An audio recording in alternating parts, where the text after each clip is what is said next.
waste what's left. The storms we chase are leading us, and love is all we'll ever trust. Yeah, no, I don't wanna waste what's left.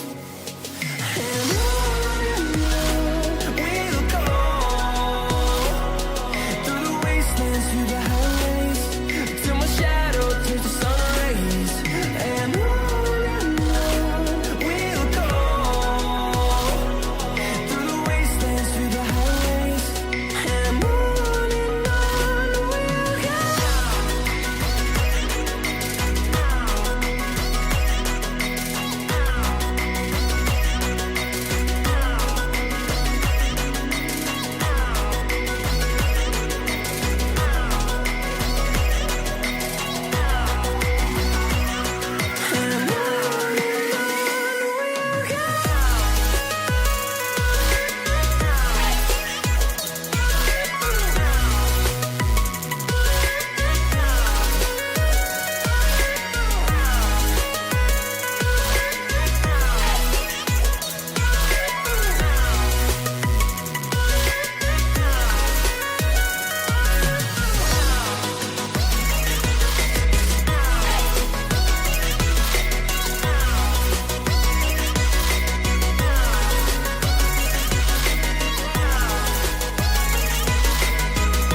See the horizon, turn us to thousands, and we'll grow in number, fueled by thunder. See the horizon, turn us to thousands,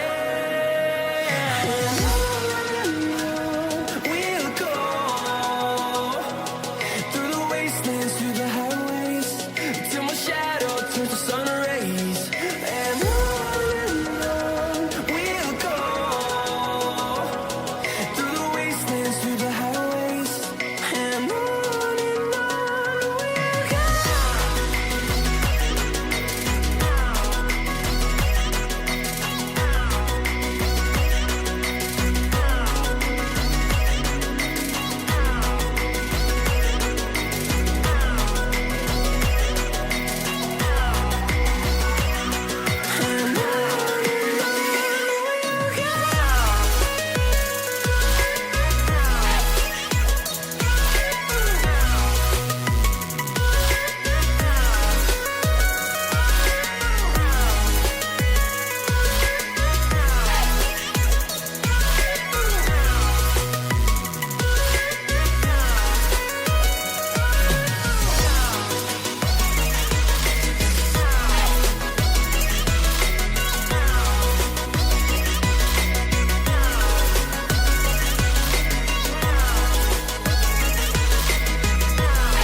And we're back with Season 8, Episode 4 of Genshin Impact. Anyways, let's get into the game, because there's so much to do and so little time to do so.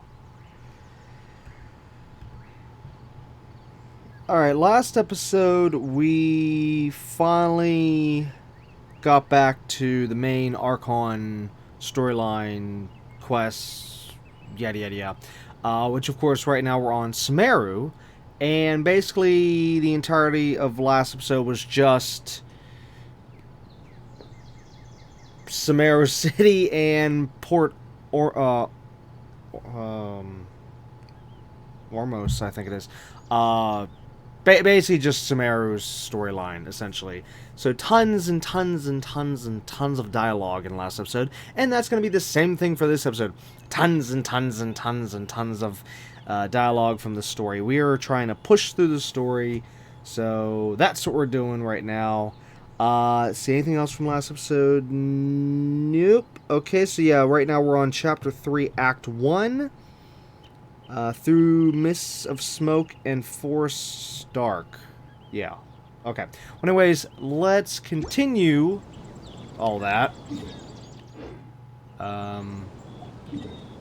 No, hold on.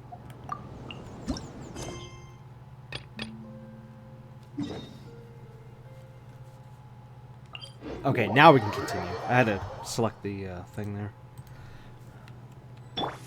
But anyways, yeah, we're gonna go see Dory.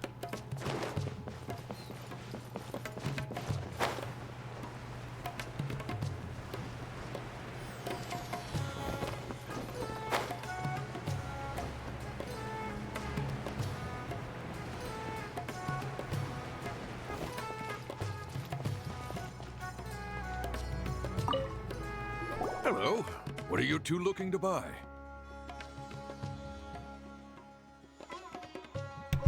Oh, shoot! I forgot to relook over the code sheet. Oh, no. Oh, crap. This is not a good start. I even said at the end of the last episode, oh, yeah, we're going to relook over the code sheet before we talk to Dory. Well, when I saw this guy, I wasn't thinking... Okay. BRB, I'm going to quickly look at last episode and see what the code sheet said. Since I can't get off here, which is stupid, I can't exit out of this, so... BRB. Okay, back, and I got the information in front of me here from last episode. Yeah, it's actually a good thing I brought that up in last episode. But anyways, even if I brought it up in this episode, there's no way I would remember all this. So now that I'm looking at the code sheet, it actually makes sense now what I'm seeing. Alright, so the first one here, we want to click Unripe. What a unique palette. We have unripe horror fruits, but we usually keep them in the back. I'll have someone escort you. Following the paper got us past the first round. Ronak, these two want to buy unripe horror fruits. Show them to the warehouse. Got it. You two, please follow me. You two have a fascinating fashion sense. We haven't seen a customer wearing a Sumeru rose for quite some time. Deserves the best maintenance. Hold on. Let me think. Sumeru rose means common merch. No. Look again. We're obviously wearing morning flowers. Ah, my mistake. I do apologize. The seas are calm and Whew. That pop quiz sure was scary. The warehouse is up ahead. Please follow me.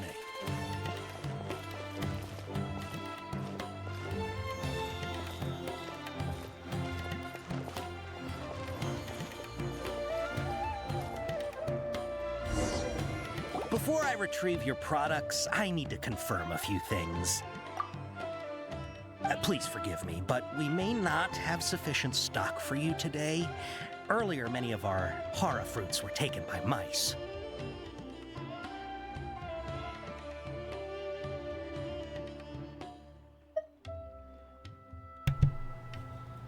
Okay, so following the code sheet, mouse means customer. So we would click congratulations to you. Thanks. If better goods come in, you'll be the first to know. You look like you have some skill. Why don't I pick out some fruits that'll make you dizzy?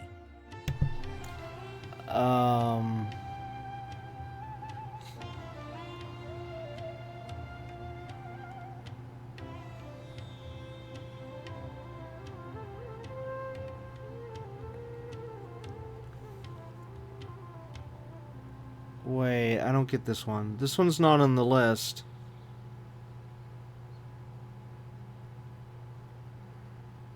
Oh, wait, here it is. Compliment, and then it says, a customer of skill corresponds to hair fruit that causes dizziness and ringing in the ears.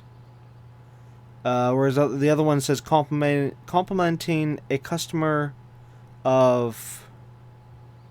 I don't even know how you say that one word. Corresponds to horror fruit that causes heat stroke. Okay, he says you look like you have some skill. Okay. I pick up some fruits that make you dizzy. So that would mean...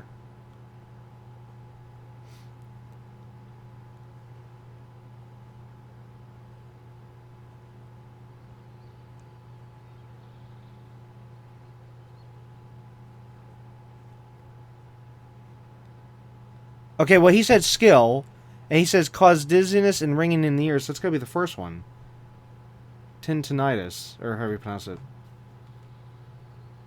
Because he would have said the other thing for the heat stroke, so yeah, we want the first one.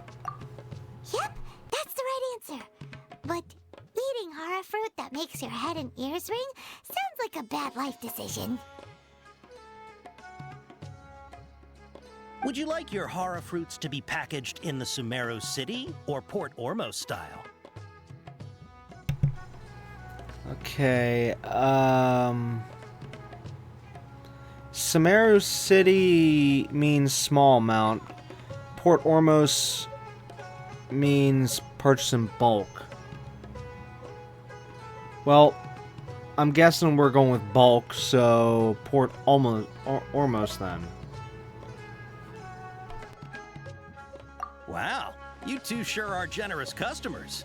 We'll be sure to package your products beautifully.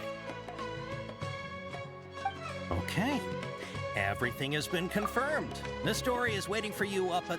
Shoot, it's the Matra! Run! What? The matcha? Where? I'll hate them said we're done for if they catch us. We gotta get out of here.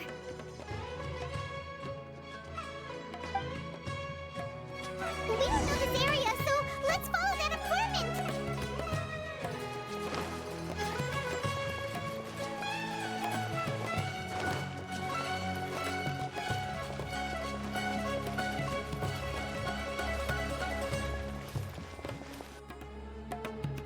He ran that way.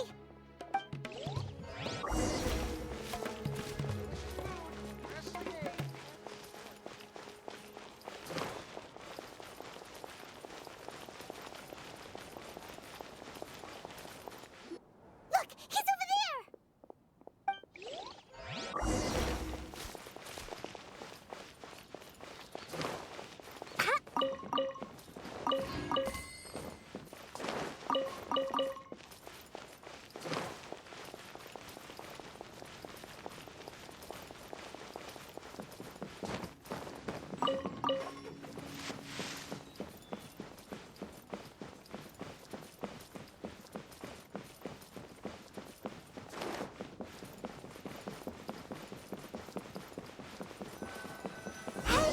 If you're hiding from the Rishbaland tiger, come this way! Another password! Huh? Oh, that voice came from behind the building on the... Here, over here. You can stop running now.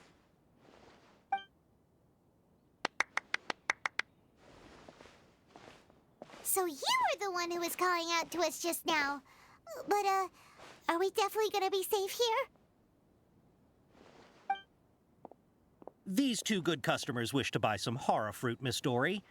And if there's nothing else, I'll just excuse myself. Oh, very good. Thank you.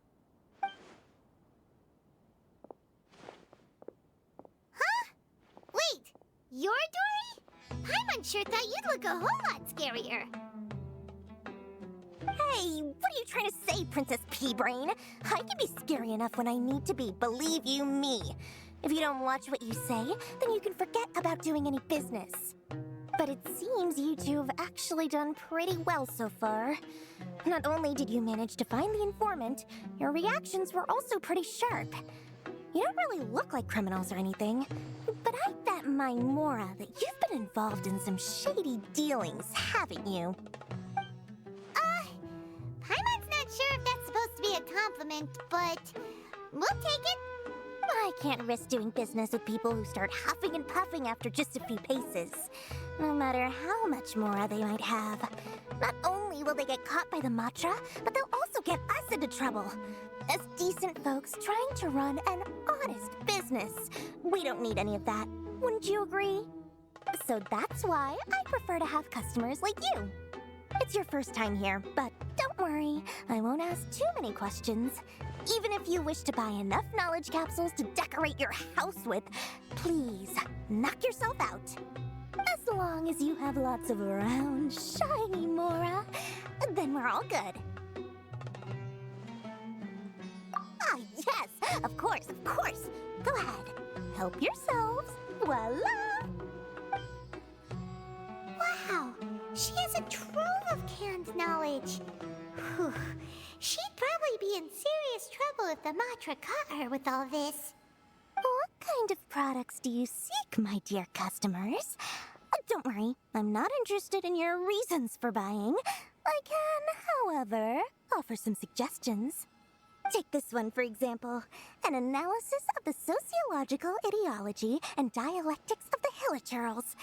Only 3 people in all of Teyvat have ever studied it, making it extremely rare.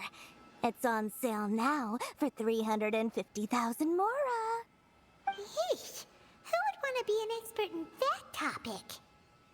Or how about the architectural styles and construction methods of Teyvat in the early Archon War period? With this one, you can become an expert in historic architecture preservation and find an excellent, well-paying job in nearly any nation. Ooh, now this sounds like it could be useful. 2 million Mora, and it's yours. No discounts. Whoa, that's a lot of Mora! Of course, you are free to pick whatever your heart's desire.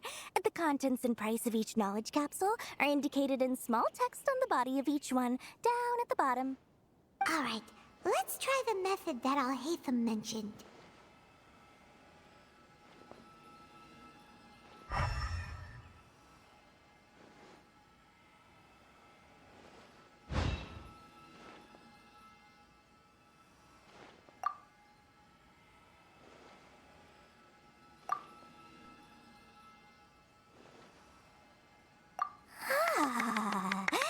You've really got a good head on your shoulders, and quite the eye for quality.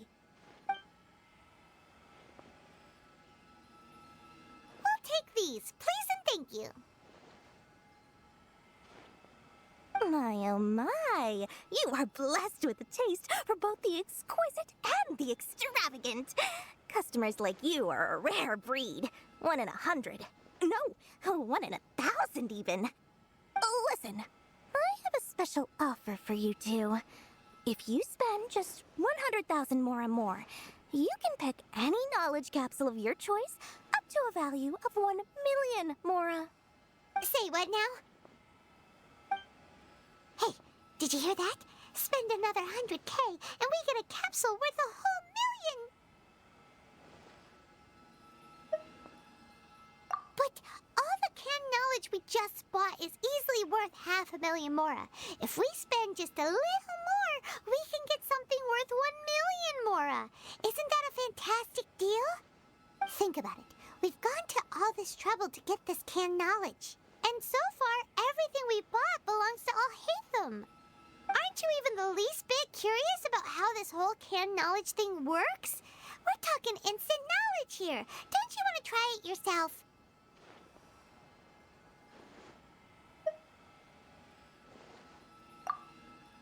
Come on, come on! We still have around 100,000 of Al-Haytham's Mora left. So let's put it to good use by finding something useful for you. Ahem. You've got a deal, Dory. We'd like to spend an extra 100,000 Mora. Excellent! Then please, select from this fine collection of canned knowledge over here. Hold on a second. Paimon thought we could choose whatever we wanted. Why can't we choose the ones from over there? Oh, but my dear customer, the knowledge capsules over here are worth 1 million mora each. I'm sure discerning customers like yourselves will be able to find something to your liking. Please, take your time. Uh-oh, Paimon has a bad feeling about this. Let's use Elemental Sight again to check these.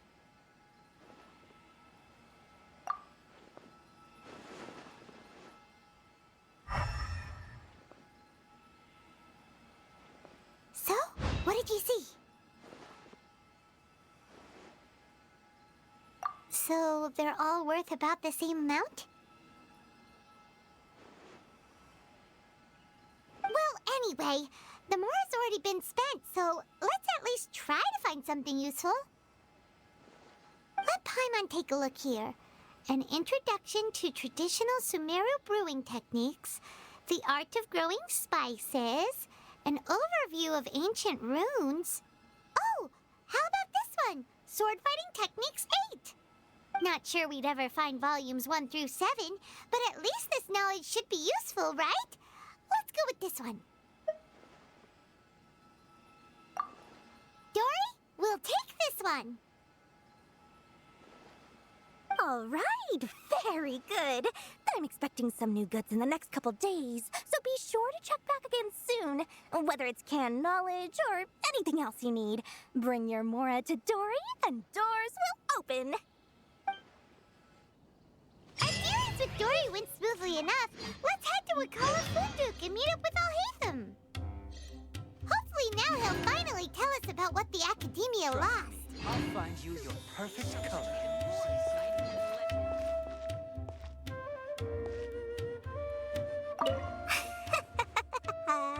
Mora, Mora, shiny Mora. Oh, please come back anytime you need something.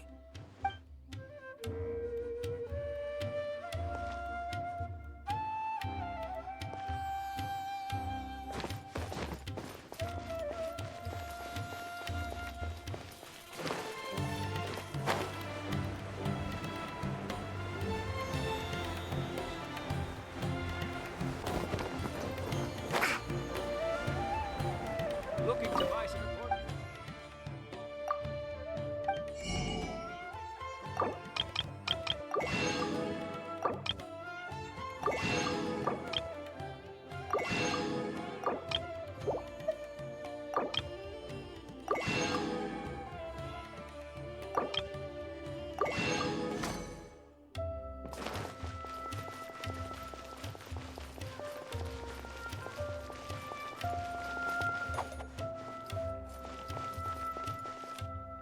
Ha, you two made it. And from the looks on your faces, you were successful. Whoa, there's so many people from the Academia here. Why would you pick this place as our meetup spot? Well, Wakela Funduk is under the Academia's control, so naturally the Academia has people working here. I came to Port Ormos under the pretense of conducting official business. You're a pretty daring guy. Relax. No one here is interested in anything we say, and the Matcher won't come here. Okay now, tell me how your encounter with Dory went. Okay, we did what you asked. So, can you tell us about the knowledge capsule that the Academia lost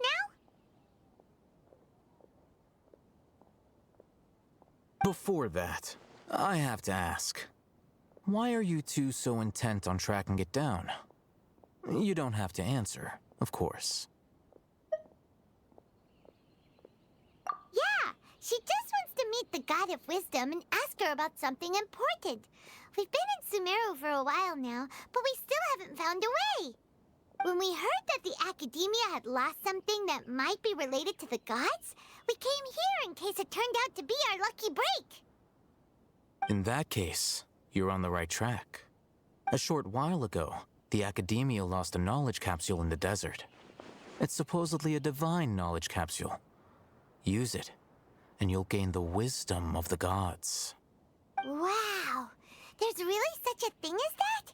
Hey, if we find it, do you think we could learn how to meet the Dendro Archon? Ooh, or even how to find your brother? I highly doubt it has any mystical properties, but it does indeed exist. And it's right here, in Port Ormos. So, where exactly? That's what we need to find out next. I won't deny that. I am investigating because I'm curious as to what the Divine Knowledge Capsule truly is. As you know, the Eremites in Port Ormos also have their eyes on it. It is an extremely precious item. The knowledge contained within may bring great power or wealth to whoever has it in their possession. Several brigades have been vying for ownership of it as of late, but there is still no victor. My personal finances and connections cannot compete with those of the Eremites. After attempting various methods, I finally managed to reach a tentative agreement with several brigades. I agreed to forego ownership of the Divine Knowledge Capsule in exchange for the opportunity to study it. After all, there's no harm in understanding what it is. However, there are those who are less amenable to negotiation, such as those from Ain al-Ahmar. They adamantly believe that the Divine Knowledge Capsule contains King Deshret's power, and that he will return to this world when they obtain it. They refuse to let anyone from the Academia tarnish their deity's soul. So you kept hounding them because they refused to cooperate with you? Yes.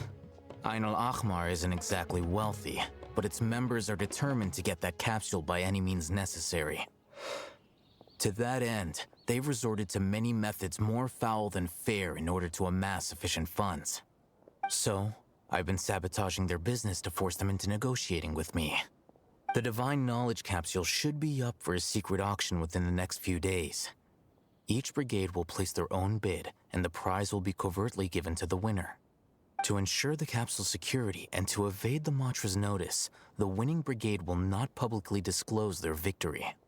Unless I know whose hands the Divine Knowledge Capsule ends up in, my agreements with them will fall through. Dory is the most reliable source of information, but that avenue was previously closed to me. With you on board now, the situation is different. In other words, you wanted us to befriend Dory so you could find out where the Divine Knowledge Capsule is. Yes, you can say that. But this arrangement harms none of us. The day after tomorrow, go back to Dory and try to purchase information on the Divine Knowledge Capsule's whereabouts. If she has no information, wait 2 days and approach her again. If I get the opportunity to study the Divine Knowledge Capsule, I will relay my findings to you. Will that suffice as compensation? Okay, then we'll meet up in 2 days. Alhaitham, before you go, we actually bought a knowledge capsule for ourselves, but we're not sure how to use it. You two want to try using a knowledge capsule? Sure, I can teach you. Doing so right under the Academia's nose is a bit problematic, though. What do you say we head to the outskirts of town? I thought Sumeru would be different, but nope, everywhere's the same.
All right, this place works.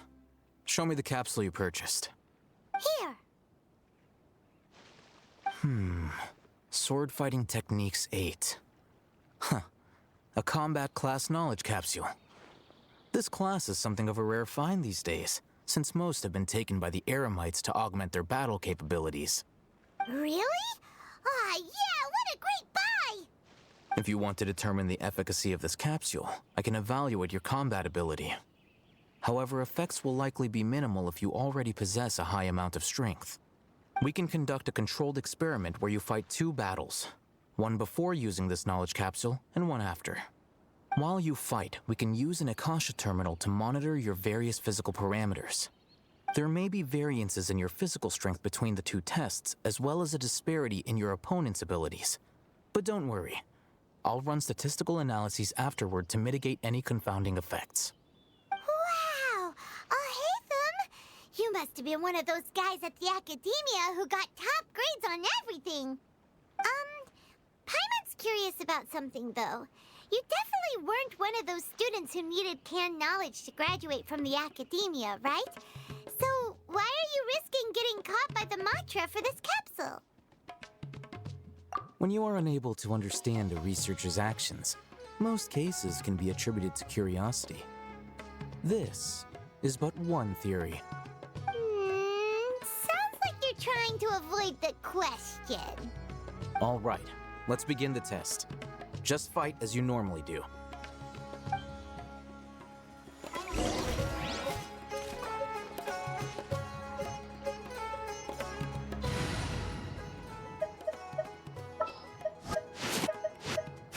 I charge a higher rate to meet outside the office. Kamisato Ayaka, present. It's time to pull the trigger.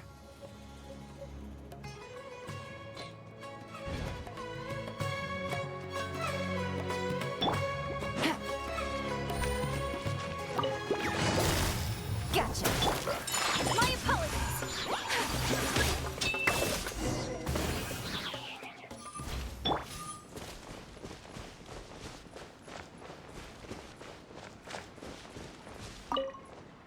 All right.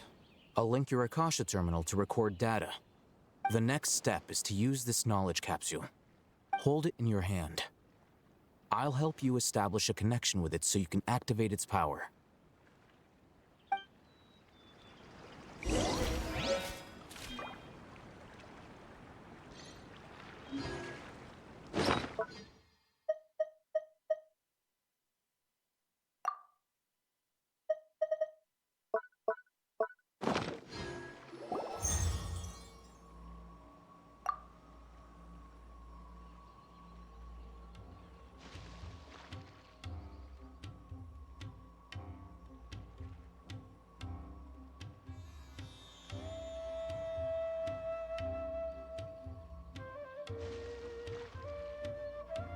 Hey, how are you feeling?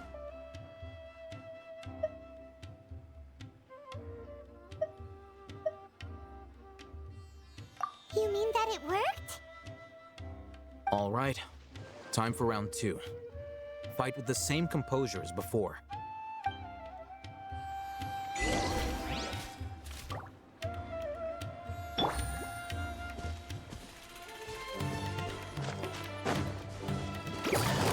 Busted. Take flight.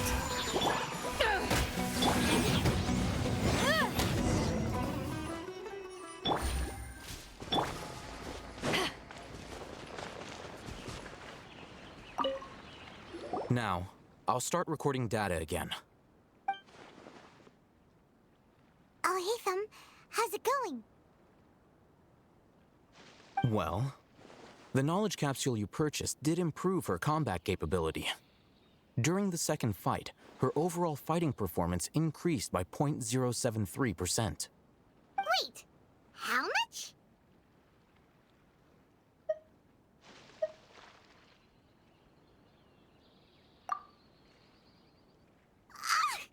Dory's such a jerk! She totally scammed us! 1 million Mora? This thing isn't worth a tenth of that amount! Of course, this could be because she is so powerful that the capsule's contents were unable to produce a substantial increase. At the very least, this test allowed me to gain more insight into you two. Our deal seems increasingly worth my investment. I'm heading back to Ikela Funduk. I await your response in 2 days' time. This is Mora for when you ask Dory for information. Pay her as much as she requests.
Let's see Dory today and ask her about where the Divine Knowledge Capsule is.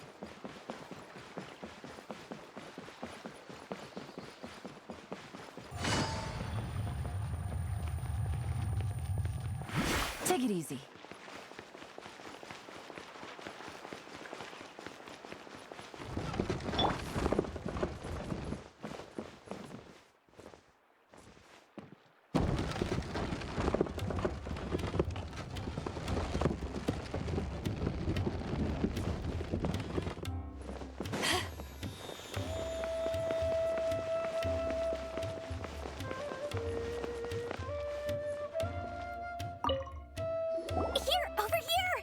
Welcome back, my loyal patrons.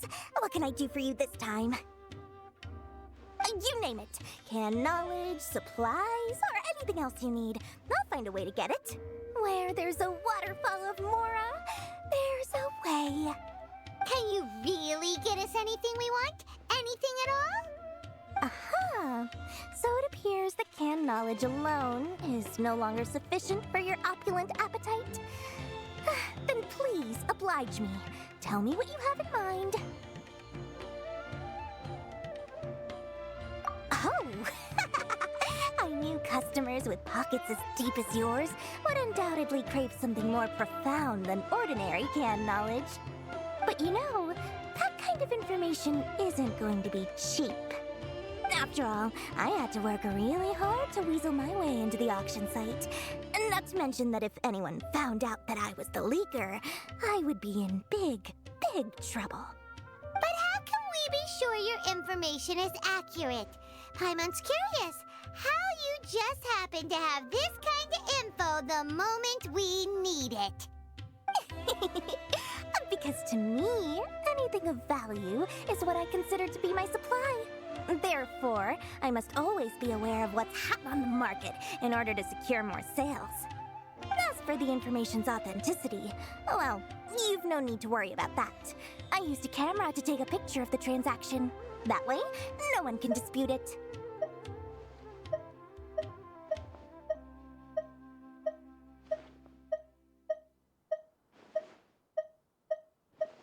It's always a pleasure doing business with such sterling patrons.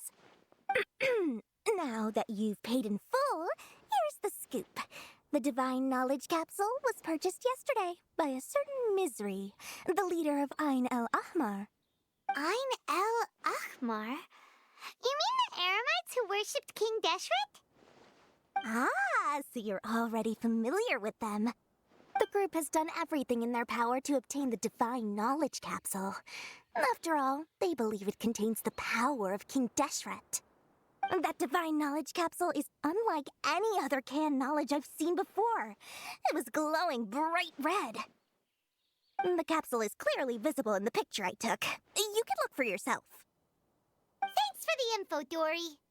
Please, it's my pleasure. It's all thanks to discerning customers such as yourselves that my efforts yesterday were not in vain. Please, don't hesitate to contact me if you ever need anything else in the future. Mora for Dory opens doors. Well, we figured out where the Divine Knowledge Capsule is. It turns out it ended up in the hands of Ain el-Ahmar. Let's head back and talk to Al-Haytham.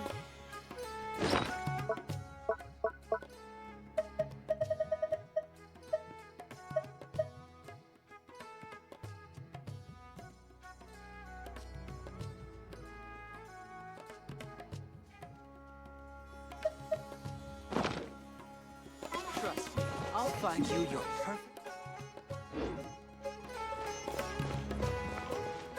True history is sometimes even more exciting than legend.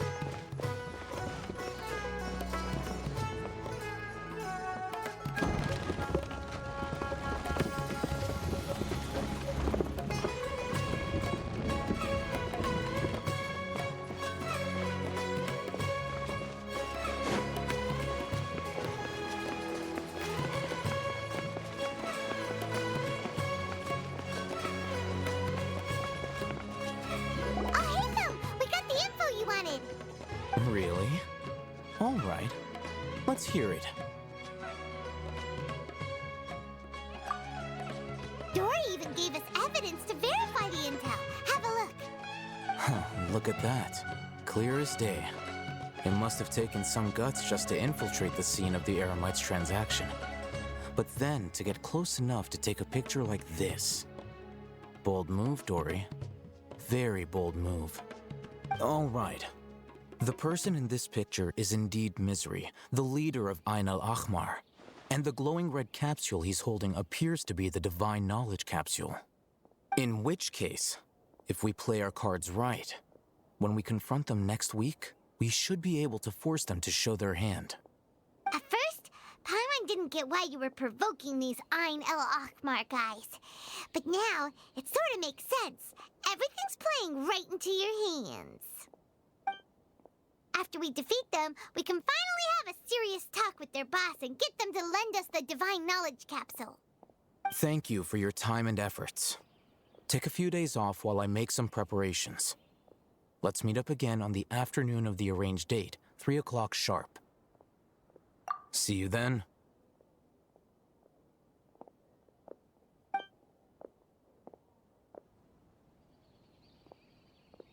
Al-Haytham sure is taking his time.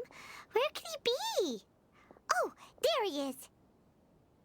Sorry to keep you waiting. Let's head to the pier in front of Pharos Lighthouse. Yep, let's go.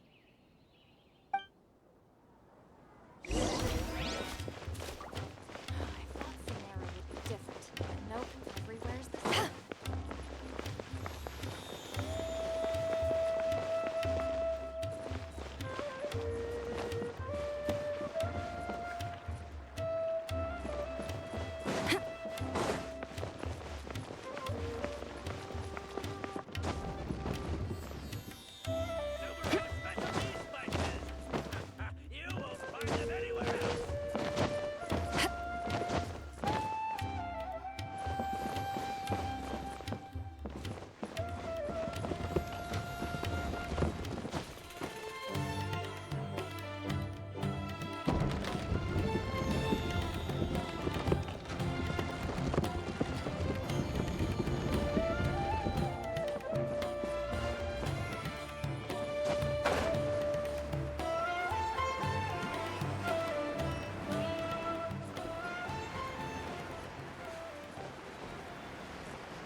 Haytham. I knew you were crazy, but I didn't know you were crazy enough to actually show up. It was I who demanded that these negotiations take place. I was more worried that you might go back on your promise. But to your credit, it appears that you're sticking to your word. This is turning into quite an occasion. I also brought some backup. I assume you don't mind. Backup? Aren't you the brat from the restaurant the other day? You've come to support this lunatic because he helped you out? Fine, your funeral. I'm not going to mince my words. Once we're done with you, you'll be nothing more than fish food. Get 'em, boys!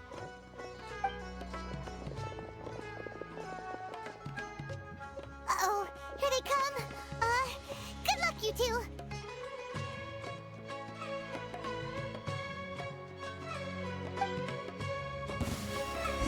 That's close enough.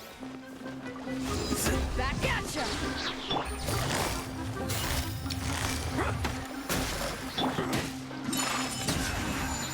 Following orders.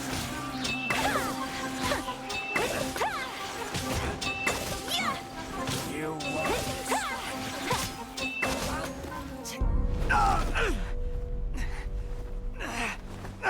Academia scum!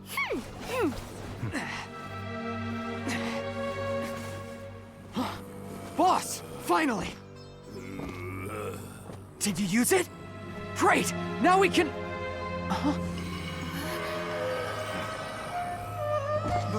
Boss? Boss!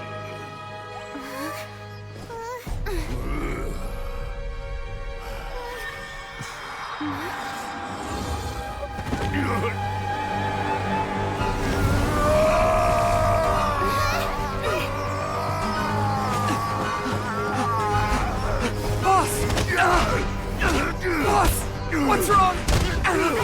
What happened to him?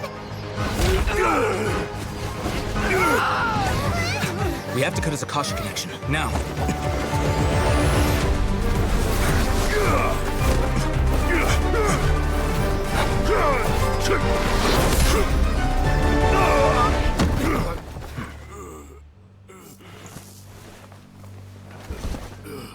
Target acquired! Arrest him!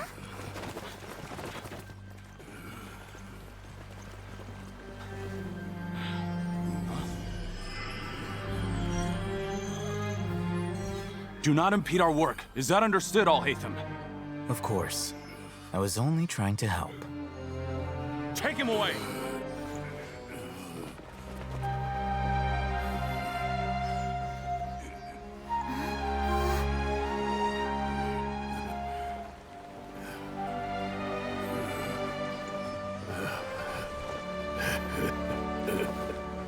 World, forget me.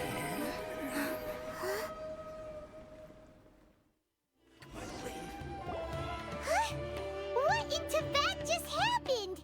It's like that big guy suddenly lost his mind. It looks like he used the Divine Knowledge Capsule. You mean the Divine Knowledge Capsule did that to him?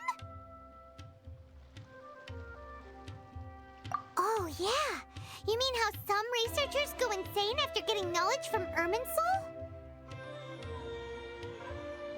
I've heard of numerous incidents of researchers in Satyavada life going insane. The state that man is now in suggests that this is a similar situation.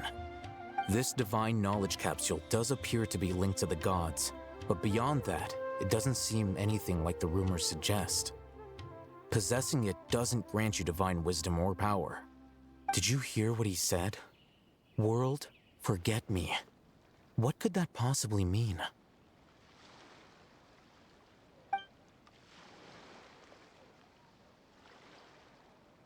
If the mantra took him away, then that means the Academia got the Divine Knowledge Capsule back too. What a shame. We were so close. Still, Paimon didn't expect the Divine Knowledge Capsule would be so dangerous. Imagine if we tried to open it. Oh, who knows what would have happened to us? As things stand, there is no reason for me to remain in Port Ormos. I believe our collaboration has also reached its end. Oh, we were so busy trying to find the Divine Knowledge Capsule that Paimon forgot to ask you something. Since you're a member of the Academia, do you have any idea how we can go about meeting Lesser Lord Kusanali? Truthfully, I don't. Lesser Lord Kusanali appears to exist outside of Sumeru's entire administration. Most of the time, you wouldn't know she exists at all. Moreover, since the Academia possesses the Akasha, a symbol of our deity's wisdom, scholars have no reason to desire to make contact with the deity herself anyway. Everything about Lesser Lord Kusanali is such a mystery! I'm heading back to the Academia. How about you two? It's almost the day of the Sub-Zero's festival. Maybe we should head back too. We've been rushed off our feet over the past few days, so maybe a little rest and relaxation will do us good.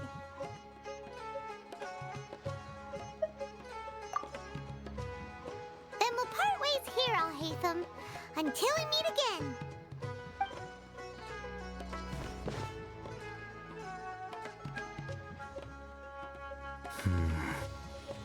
Now, do I deal with this thing first?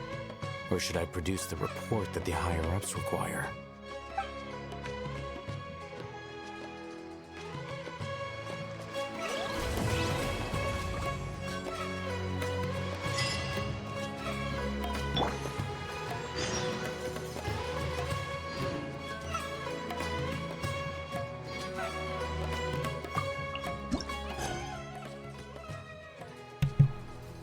Okay, so finally finishes up Act 1 of Chapter 3, and there is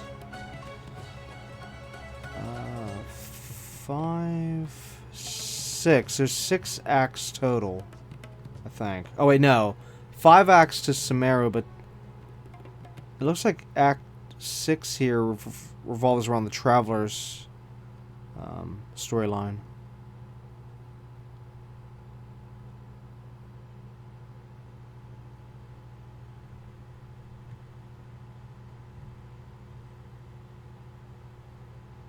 Yeah. Okay, so then for Sumeru, there's 5 acts. We just finished the first one. Alright, well, finally some progress. Yeah, see, we still eventually need to go back to the Traveler's storyline and work on that there, which... What does it want me to do? Oh... See, we still need to do more story quests in order to access that, which makes literally no sense. That particular one, though, it requires that. Yeah. That one. That's going to take time. As long as we don't need to access that during Sumeru, we'll probably at least try to finish up Sumeru first and then get to that. Because I know we will have to get to that after Sumeru, so we can actually continue the game, the overall storyline. But, yeah, technically, I know, I should have done that first, but, well, we never got around to it, and we never got around to that, so, yeah. Kind of, again, out of order, but not my fault. At least I'm trying to get this stuff in order the best I can.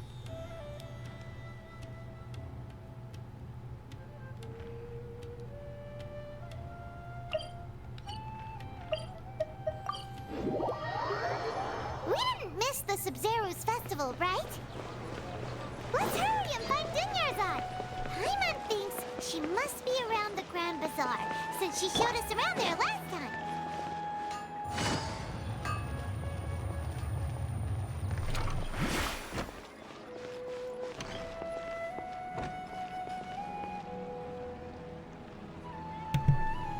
Okay, yeah, everything last time was just in preparation of being set up. Now we can see what this place is actually supposed to look like.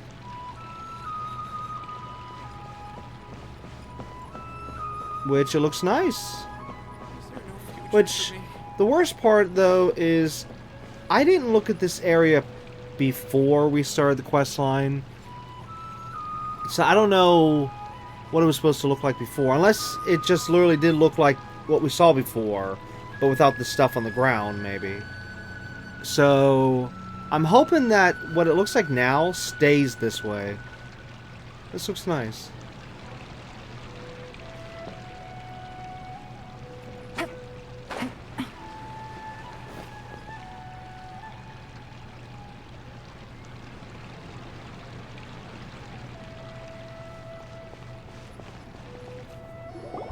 There she is!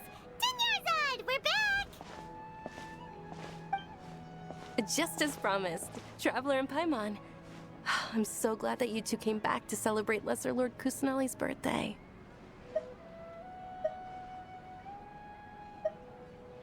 Indeed. The festival's tomorrow. We've been preparing for so long that I can't help but feel a little nervous. There's no need to be nervous. Paimon's sure that Lesser Lord Kusanali will feel everyone's gratitude. Thanks, Paimon. I hope that everyone who comes to the festival will also have a good time. Speaking of which, did you manage to make your way to Port Ormos? Discover anything over there? Of course we went. A lot of things happened there.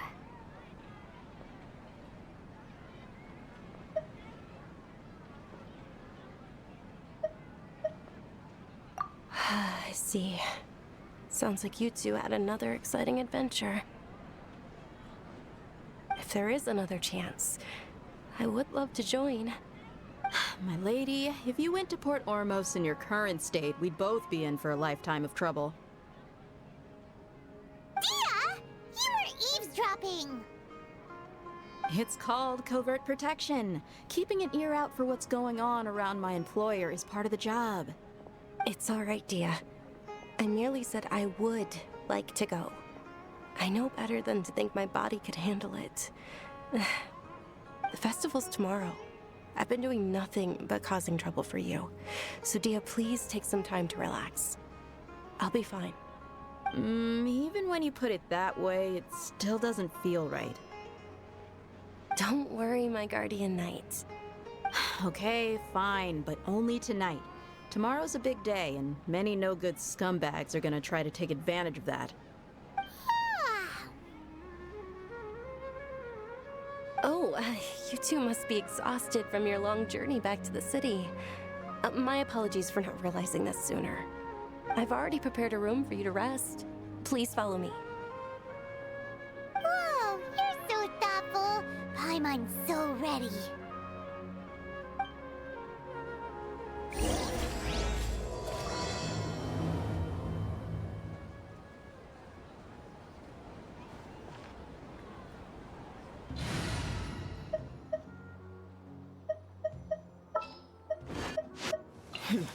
Got a job for me?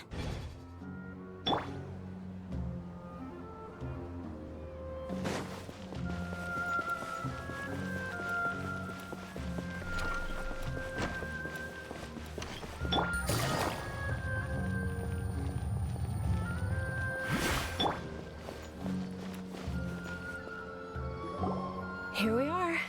It's also fairly close to where I've been staying. It looks really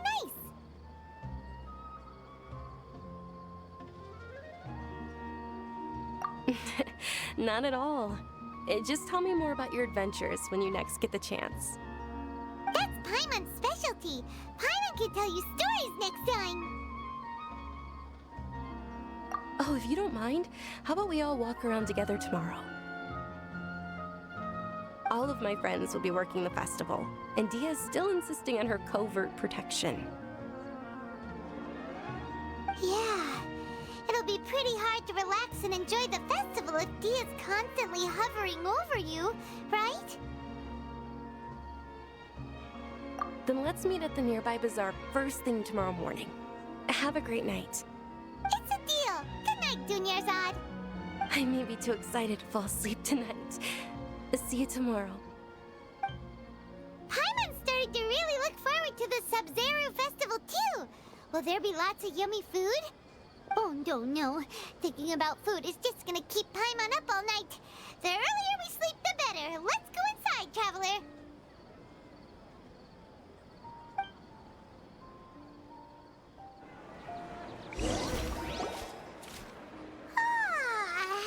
Did we oversleep? We should go meet Dunyarzad right away.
Traveler, Paimon, I've been waiting for you two. Good morning, Dunyarzad. We must have overslept a little bit. Not at all. I arrived early. Today is finally here. I must cherish every moment as if it were gold. You've worked so hard for this day. You gotta enjoy it to the fullest. You know it. Oh, it's just that, as expected, I had some trouble falling asleep last night. I'm hoping my body won't be too much of an issue today.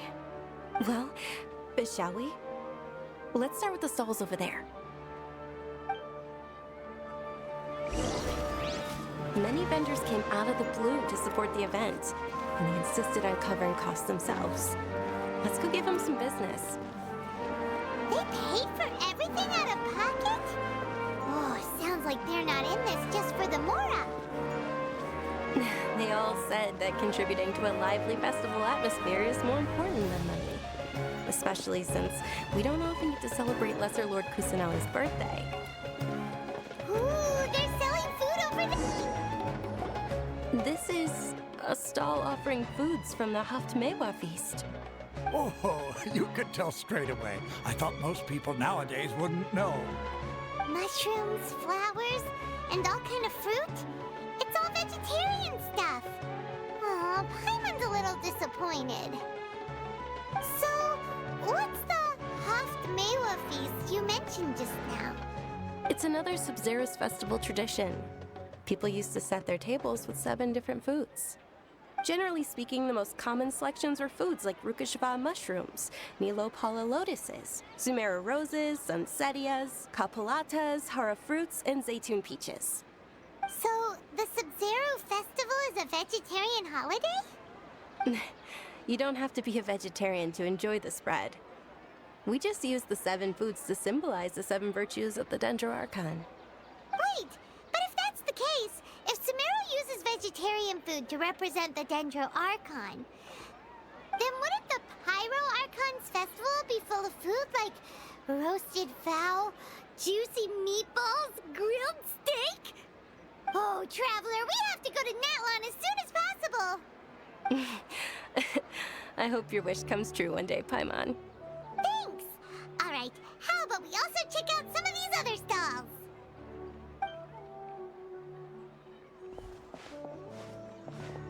Dear customers, would you like to try your hand at alchemical divination? What's alchemical divination? Those two things sound like they'd be fun to try together. Right? I thought the same when I first heard about it. It is said to be a mysterious craft invented by none other than Lesser Lord Kusanali herself. So, how does it work? It's quite simple. After you give me any 2 alchemical reagents, I'll use them to perform a random transmutation. Sure sounds random. So random that it will probably fail. That is precisely what we need. After the transmutation fails, your one and only diviner here will interpret the remnants.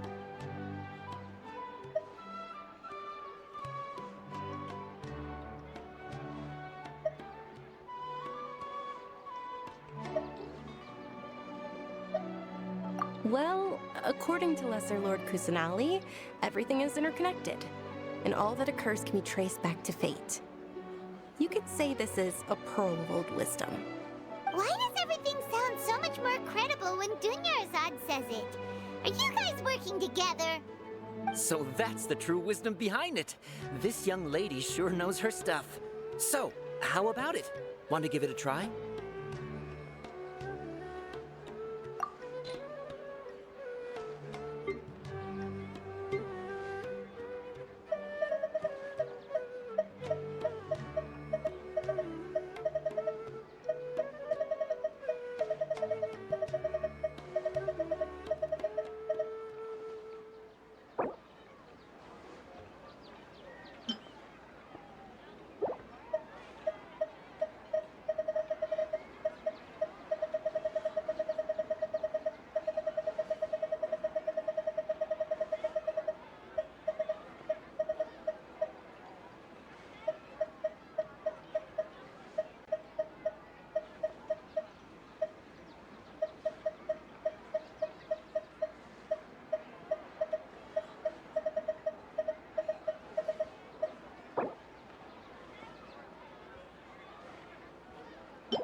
Okay, one moment. It's the moon. Paimon wants to take a look too! Is it? It looks more like a pie that Paimon bit into. Generally speaking, the moon signifies... It means... Wait a moment. Is he really looking it up in a book? Oh, I remember now. It means illusions and lies. Illusions and lies? That sounds rather ominous. Yes, but this book says that if you trust your intuition and overcome your fears, the sun will surely rise. He's not even trying to hide his book anymore. Naturally, fate will only ever show you the beginning of a journey. It is up to you to forge your own ending. Oh, thank you so much. I'll keep that in mind. Oh, it's nothing. I'm just learning as I go. Guess that was still pretty interesting. Okay, on to the next stall. They say the Sub-Zerus festival was very lively a long time ago. Large flower carriages used to parade through the city. As they headed towards Port Ormos, people would throw flowers, candy, and liquor all along the way. Dunyarzad's eyes are sparkling right now. I wish I could have seen that spectacle. But if you ask me, I'm sure Nilou's Dance of Sub-Zerus will be just as impressive.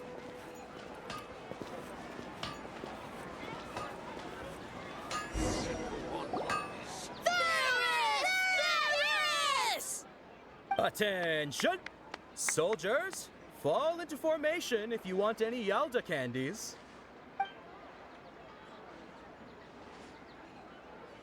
It's a weird guy with a weird hat. Hey, it's Dunyarzad! Wow! Miss Dunyarzad, the children love you even more than the Yalda candies. In the few short days it took to prepare for the Sub-Zerus festival, the children have all grown very fond of you. The Hallowed Knight of Flowers. It's an honor that you know my name. Attention! In the name of Ferris, the Knight of Flowers, I commend you on your contributions to the glorious Sabzeruz festival. All right, little soldiers, take your Yalda candies and don't forget your loyalty to Lesser Lord Kusanali. Dismissed! Yes, Knight Ferris! Just what is going on here? Ferris, the Knight of Flowers, is another Sabzeruz festival icon, and one immensely popular with children. In the past, the actor portraying Ferris would also sit on a flower carriage. It's all thanks to Miss Dunyarzad's sponsorship that the children can make such wonderful memories today. As are we to you, Vihar. Oh, not at all. Oh, speaking of tradition, do you want some Yalda candies? They're a festival staple, and I happen to have some boxes readied here. Take a look and pick whichever one you want. Whichever one? Don't these boxes all look the same? That is the fun part. Each box contains a random flavor. It's up to the luck of the draw. Flavors include lavender melon, hara fruit, sunsetia. Ooh, those all sound pretty good. And there's also lizard tail and oni kabuto. Huh? What's up with those two flavors? Oni kabuto is a little spicier than lizard tail. Dunyarzad, you tried them before? Traveler, help Paimon pick one. Paimon wants the Sunsetia flavor.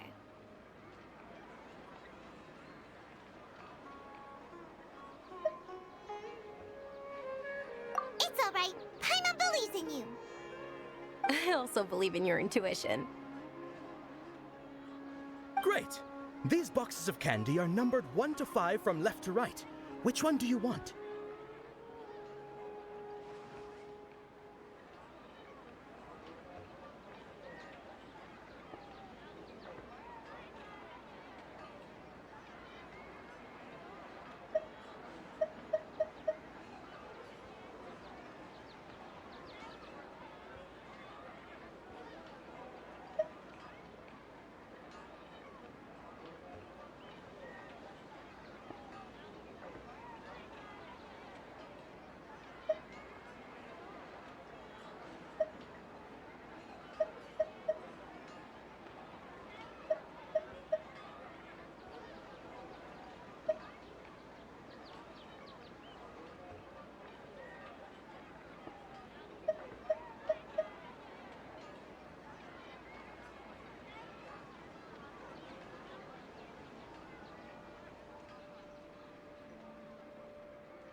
BRB, I'm gonna look this up.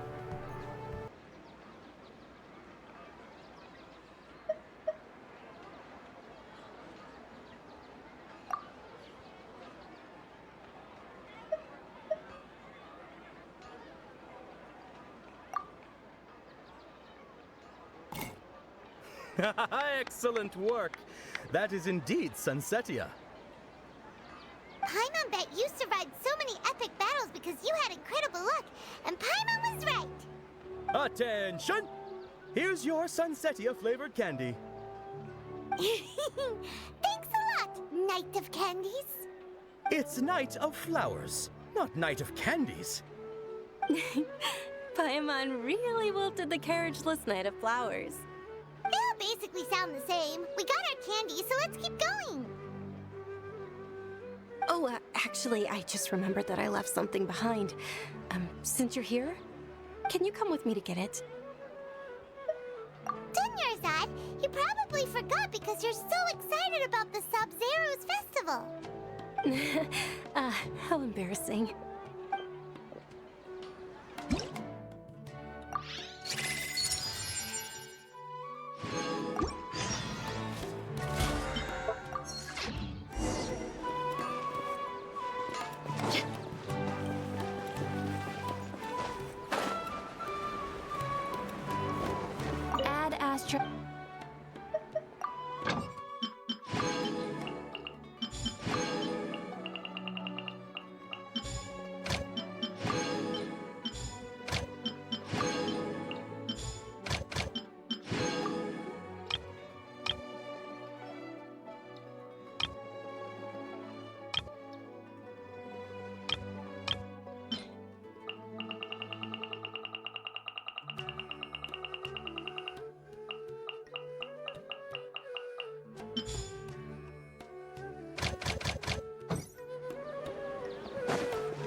We're too late. Who knew the little lady was such an early riser? I know, right? Hey, wait a minute. Pause. Isn't that her? Oh, that most certainly is. We're in luck. She's walking right into our clutches. Those Eremites don't look like they're up to any good. Who are you? I don't believe the Homayanis hired you. That's right. We haven't received any of their Mora, but I wonder how much the Homayanis would shell out to get you back. They're a gang of kidnappers! Traveler, hurry and protect Dunyarzad! Hey, did you scumbags even consider that the Homayanis might have hired a merc that outclasses you? You're... Dia! Dia the Flame Mane! No wonder we mercs haven't heard anything about you for so long. You sold your unruly mane to the highest bidder. Don't speak so disrespectfully. My family started working with her as gratitude for her past kindness to us. Don't worry about it, my lady. Just some friendly banter between mercs. One punch and those rabid dogs will expose themselves for what they really are. Aren't your claws all dull by now? Don't get too cocky!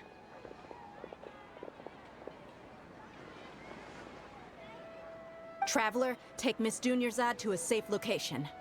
No! We're gonna stay and help! There's too many of them!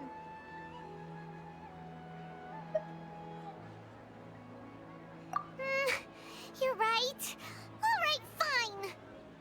Please be careful, Dia. Don't waste your time worrying about me. This is my job. Look out for yourself. After I've wiped the floor with them, I'll go find you all.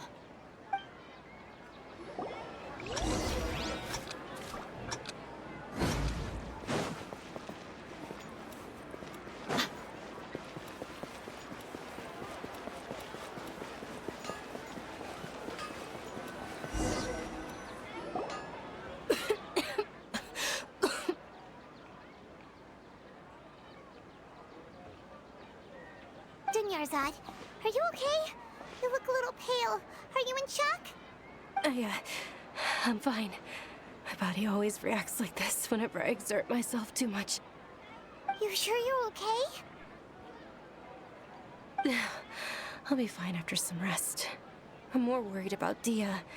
After all, none of this would have happened if I hadn't insisted on coming out today.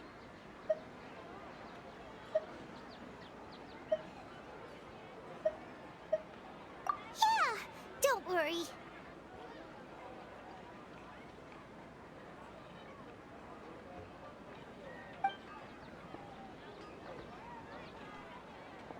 My lady, Traveler, found ya.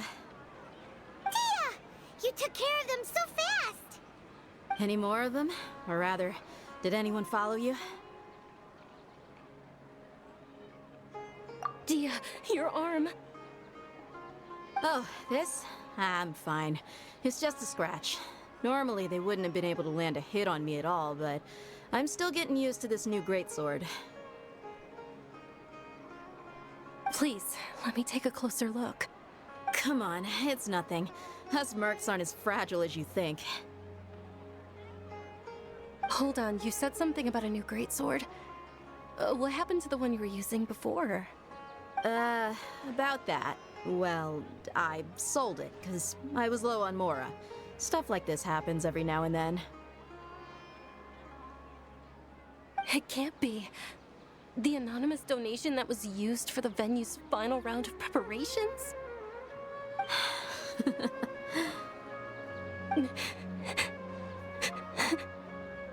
Hey, Miss Dunyarzad, I wasn't trying to make you cry, and I'm not gonna lose my commission because I made my employer cry, am I? Okay, making your employer cry won't affect your commission, but selling your weapon without permission and getting hurt? I'll have to reevaluate your performance. You're so unreasonable, my lady. Thank you very much, Dia. Don't be like that. I get embarrassed really easily.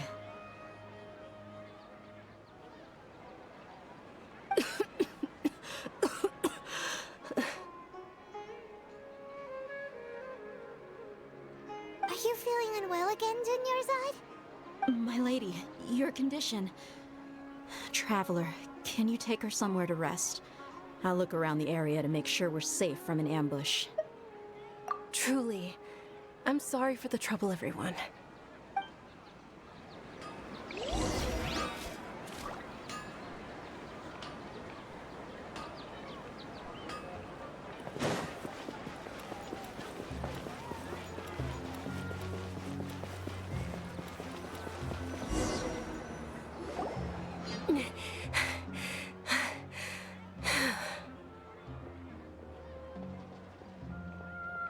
Are you feeling better, Dunyarzad? Yes, much better. Just give me a few moments and I'll be good to go.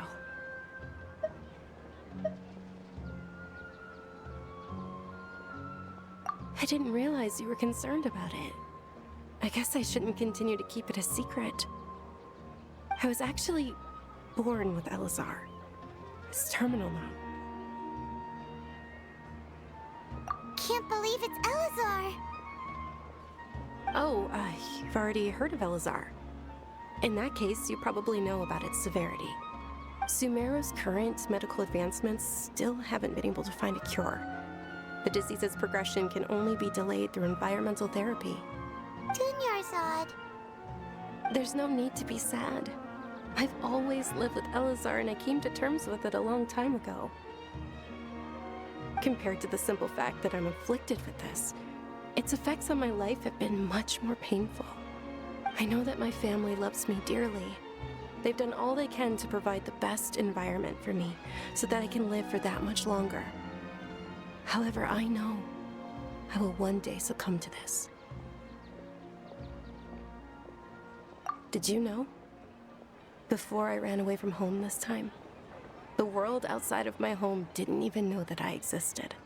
Since I was a child, all I could do was sit on my bed and stare at everything outside of my window. I'm sure my family's worried and disappointed in me for running away, but I just didn't want to have any regrets. I wanted to meet other people. To me, there's nothing more beautiful than being able to meet and speak with others. Not to mention the incredible time spent preparing for the festival. The joy on everyone's faces here, and all the support I've received from friends like Dia. This way, when my final day does arrive, it will be less sorrowful. At the very least, many people will remember that I once existed in this world, right?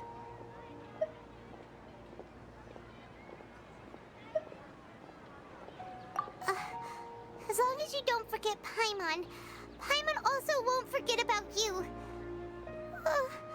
No, even if you forget Paimon, Paimon will still remember you. Thank you two so much. I apologize for the depressing conversation. This is out of character for me. To be honest, Lesser Lord Kusanali gave me the courage to do all of this. If it weren't for her encouragement, I wouldn't have taken that first step.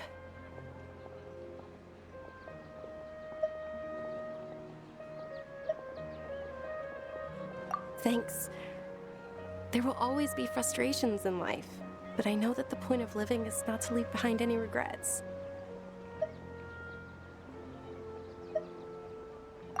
Oh, right. Isn't it almost time? Huh? Almost time for what? Isn't the Dance of Sub-Zeros about to begin? It's the part of the festival that I've been looking forward to the most. Nilu will recreate that legendary scene with her most splendid dancing. And the Sub-Zeros festival will conclude amid everyone's applause and blessings. And with that, my wish will also... Then what are we waiting for? Let's go to the stage! Yeah, we should still make it in time.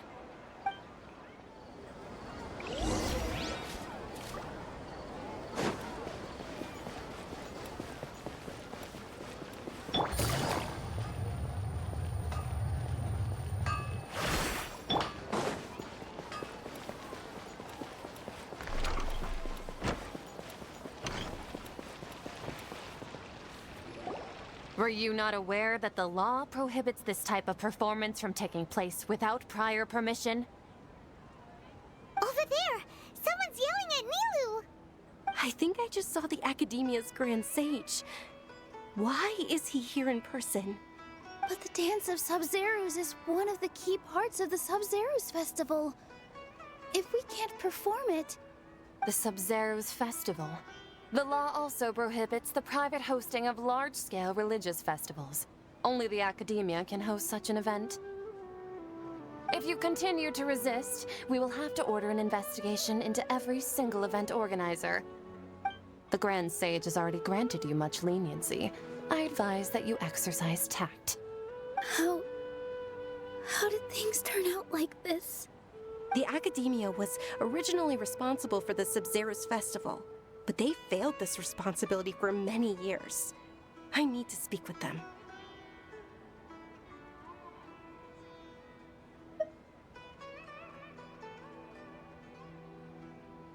This is a hard pill to swallow, but you're right. Things would only get worse. Art. Dance. Aren't you ashamed of pursuing such frivolous and meaningless activities in this land of knowledge and reason? Our Archon created the utopia that is Sumeru City for all scholars who sought validity, verity, and truth, while people like you wish to defile it. No. I believe that our Archon never rejected the arts. Even the goddess of flowers dedicated a dance to her. With your lack of intellectual credentials, I do not believe you are qualified to debate with me. What you should be doing is finding workers to tear down this ridiculous eyesore.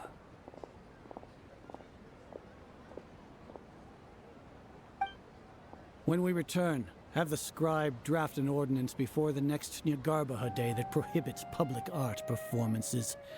We will announce it to the public later via the Akasha. Understood. I will inform him when I return.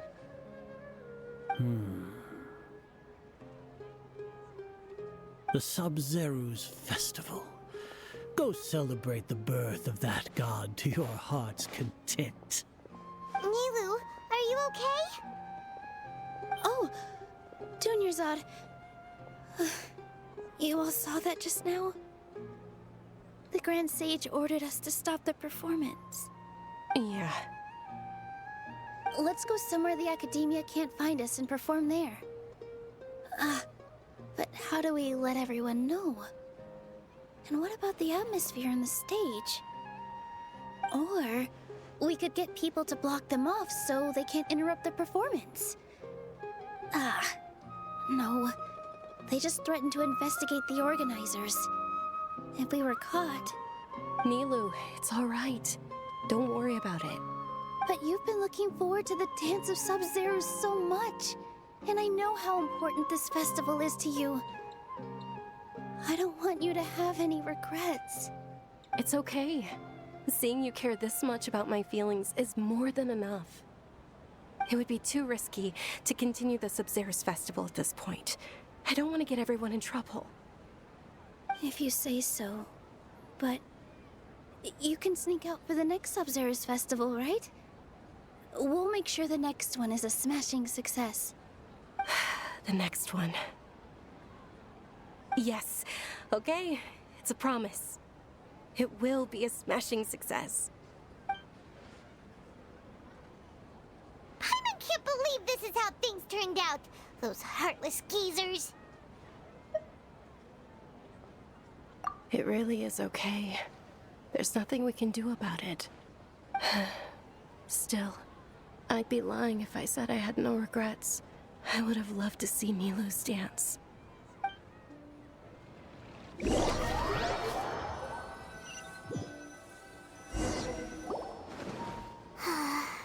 A lot happened today. It's a shame the festival ended the way it did. Nilu and Dunyarzad promised to make the next Sub-Zerus festival a success, but Dunyarzad is running out of time. Yeah.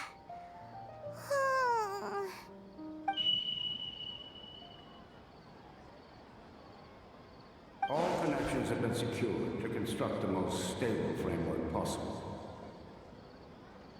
The project has entered its most critical phase. Power has begun to flow from...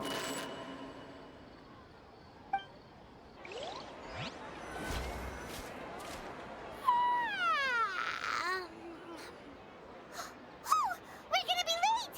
It's all because you wouldn't get out of bed! We should go meet Dunyarzad right away!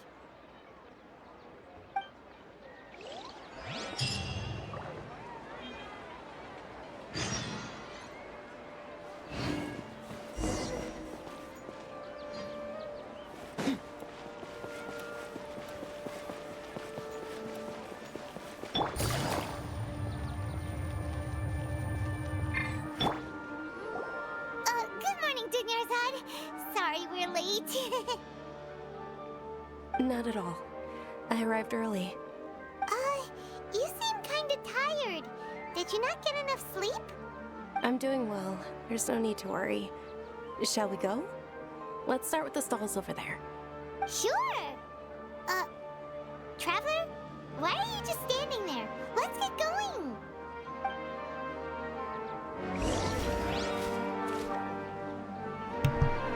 Wait. Everything that just happened, was that a vision of the future? Or did we just time travel back in time?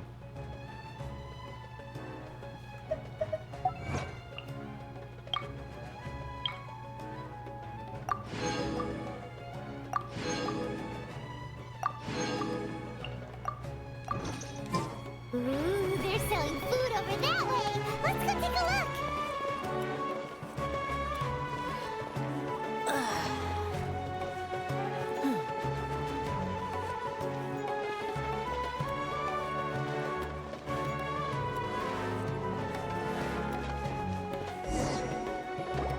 This is a stall offering foods from the Haftmewa feast. You are quite well informed, miss. I thought most people nowadays wouldn't know. They're all plants. Oh, Paimon's a little disappointed. Actually, what is the Haftmewa feast you mentioned just now? It's one of the Sub-Zerus festival's traditions. People used to set their tables with 7 different foods to symbolize the 7 virtues of the Dendroarchon. Remnants appear to be in the form of the moon. Really? Paimon thought it looked like some kind of food. The moon signifies... It's escaping me for now. Wait a moment. Is he really looking it up in a book? Oh, right. It means illusions and lies. But if you trust your intuition and overcome your fears, the sun will surely rise. Understood. I'll keep that in mind. Oh, it's nothing. I'm just learning as I go. Guess that was still pretty interesting. Okay, on to the next stall. So, where to next?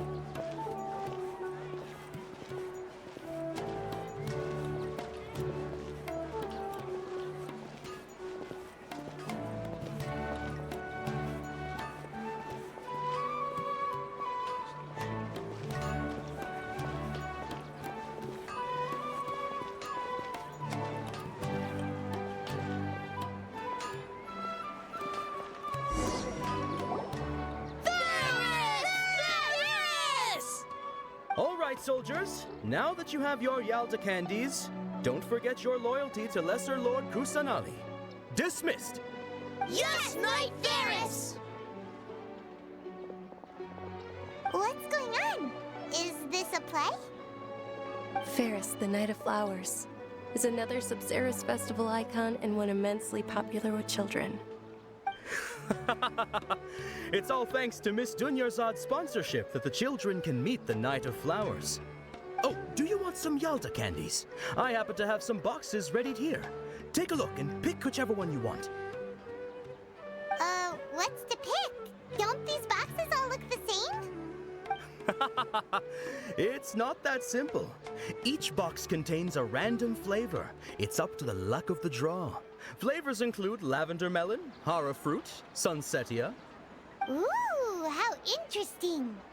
And there's also lizard tail and oni kabuto. Ugh, why do those flavors even exist?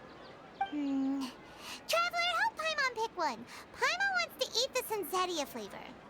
Great! These boxes of candy are numbered 1 to 5 from left to right. Which one do you want?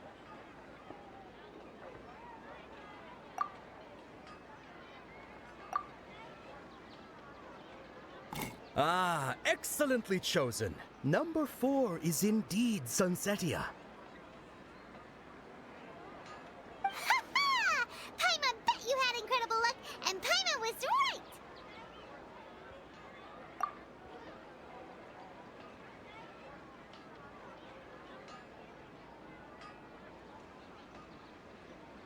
Huh? How's that possible? It's obviously random.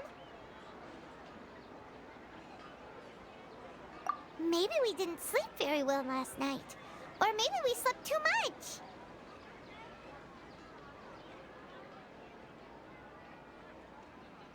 Oh, sure.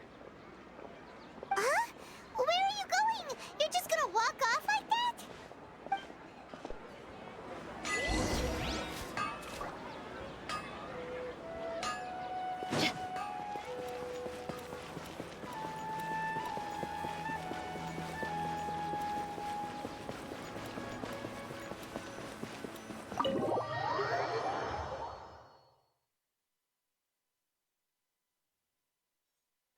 A feeling of deja vu? Oh, Paimon knows what that is. It's when you feel like you've already experienced whatever is going on. In that case, Paimon also felt something like that today. But that's just our brains playing tricks on us, isn't it? So why'd you run here in such a hurry?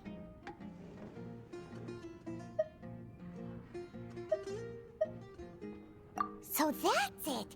You're intentionally doing things you usually wouldn't and seeing if you still get that same feeling of deja vu. Welcome, you two. Are you here for lunch? What would you like to eat? Got it. You don't look like you're from these parts, but I gotta say, you've got good taste. I'll give this order to the kitchen. Choco-baked Angelina cake? Isn't it that burned thing that didn't look tasty at all? Oh, Paimon understands what you're trying to do now. You'd never normally order something like this.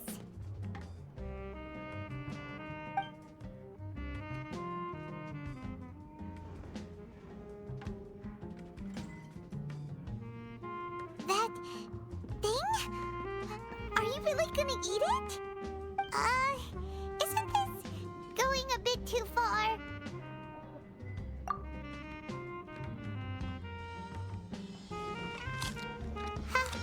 How was it? The look on your face is telling Paimon that it tasted awful. Then, you mean...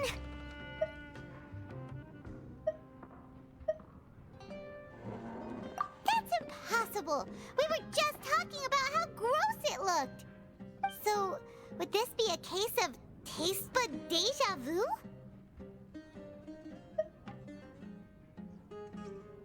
Paimon also gets the impression that we've been here many times, even though we are regulars. How about we go out again and try something else?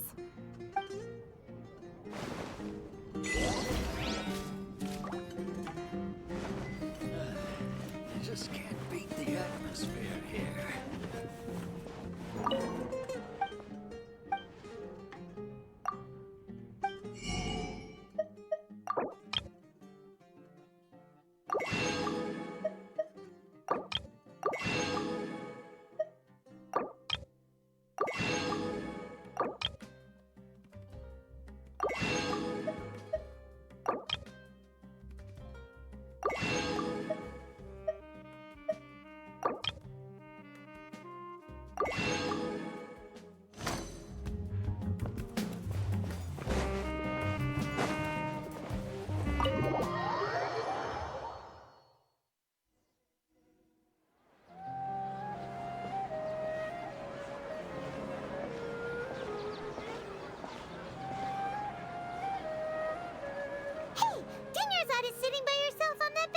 there.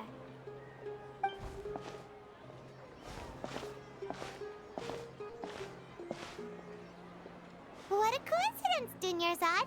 We meet again. Why are you sitting here all by yourself? Oh, I ran into some kidnappers just now, but thankfully Dia came to my rescue. I started to feel unwell after that, so I sat down here. Kidnappers? Oh my goodness, are you hurt? I'm okay. Dia's arm got scratched, but it isn't serious. Whew. That's a big relief. But, Dunyarzad, you seem a little down today. It's the Sub-Zero's festival, and you've been looking forward to it so much! Not at all. I've always been like this. Excessive physical exertion or strong emotions tend to aggravate my illness. Besides, no matter how amazing today may be, it is but a single day. After however many more days, my time will come to an end. Paimon doesn't quite follow you, and Paimon feels like something's really got you down right now.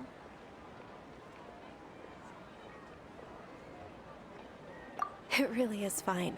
I don't mind.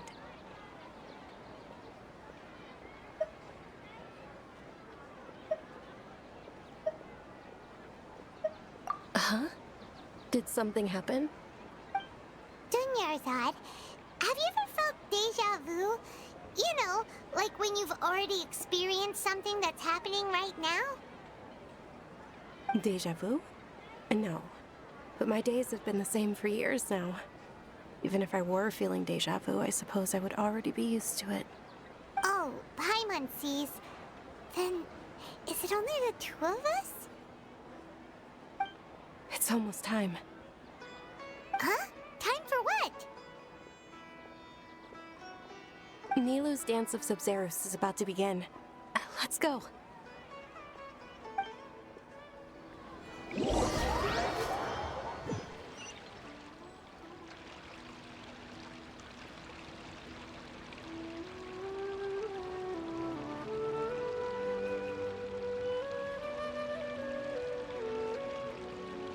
With your lack of intellectual credentials, I do not believe you are qualified to debate with me. What you should be doing is finding workers to tear down this ridiculous eyesore. When we return, have the scribe draft an ordinance before the next Nyagarbha Day that prohibits public art performances. We will publicly announce it later through the Akasha. Understood. I will inform him when I return. The Sub-Zero's festival. Go celebrate the birth of that god to your heart's content.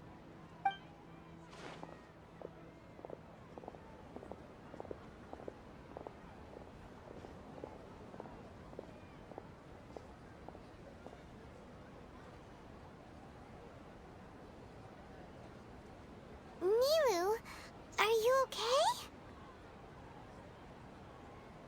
Oh, Dunyarzad. The Grand Sage ordered us to stop the performance. It's okay. There's nothing we can do about it. But you've been really looking forward to this. I don't want you to have any regrets. It truly is unfortunate, but I don't want to cause trouble for anyone. Didn't the Grand Sage say that he might investigate the organizers? True, but... well, okay. I'll just have to try again next year. The next festival. I probably won't be around by then. Wait, what did you just say? No, nothing. I'll be heading back to rest. Thank you for your help, everyone. Paimon can't believe what those heartless geezers did!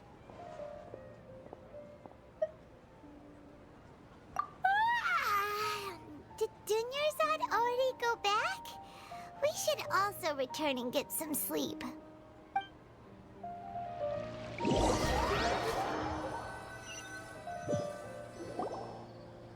So, in the end, you still couldn't figure out what that deja vu feeling was all about? Maybe it really was because of exhaustion.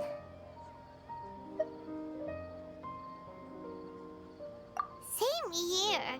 That's why Paimon stopped thinking about it halfway through the day. Then, how about we settle in and get a good night's sleep? For now, we can chalk things up to exhaustion. We can do more thinking tomorrow.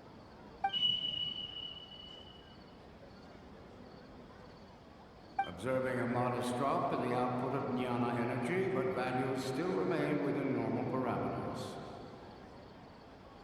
Continue to monitor the variances in the data and find the cause as soon as possible.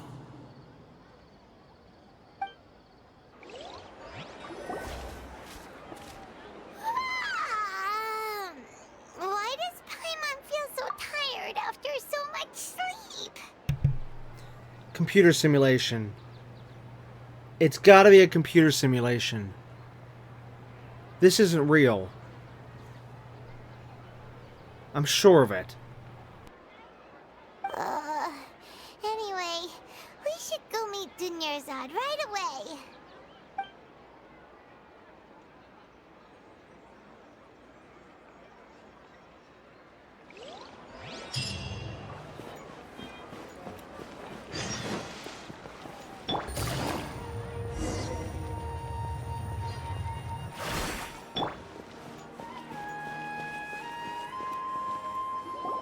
Good morning, Dunyarzad. Sorry to keep you waiting. Not at all.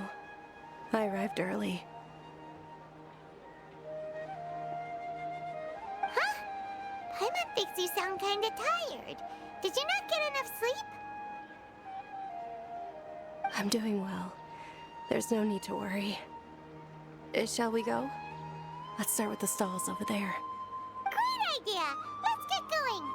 Traveler? Hey.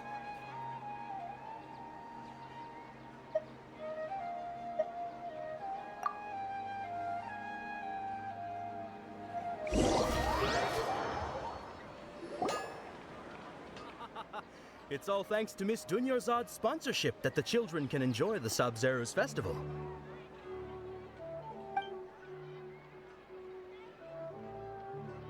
Oh, are you interested in Yalda candies? I have some boxes of candy here. Pick whichever one you want. Not much of a choice. All these boxes look the same. It's not that simple. Each box contains a random flavor. It's up to the luck of the draw. Flavors include lavender melon, hara fruit, sunsetia. They all sound pretty tasty.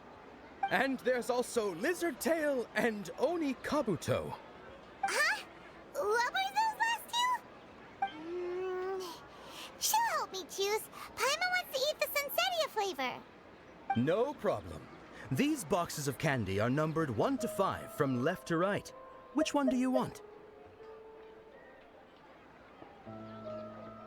Oh, I like your confidence. No hesitation at all. Oh, congratulations! Number 4 is indeed sunsetia.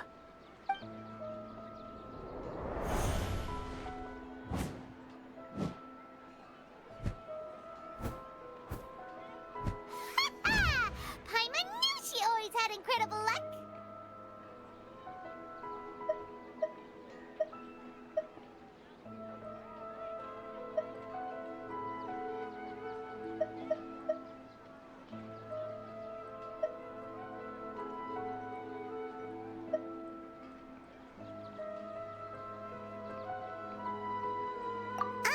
Paimon's not really interested in the other flavors. Wait. How did you know? Don't tell me that you already knew which flavor was in each box. What? She was right about all of them? That couldn't have been luck. How is this possible? I packed all those boxes this morning and they've been sealed ever since. You couldn't have known beforehand. Mind reading? X-ray vision? Or some kind of magic trick? This is way too freaky. Tell us what's going on! Since when did you get superpowers? Traveler?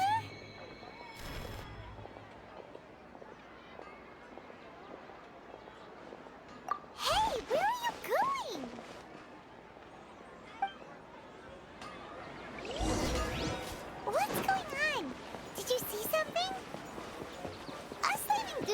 Dad without letting her know is kinda rude, you know.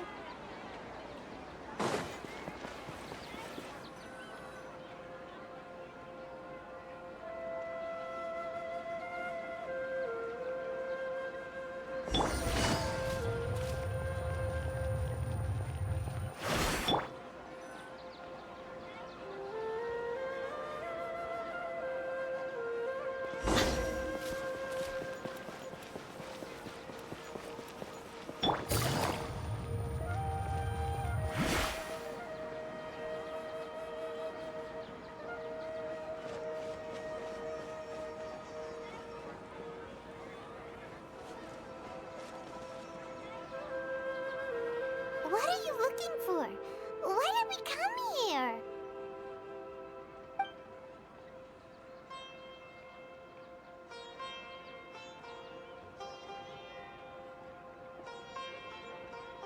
Traveler?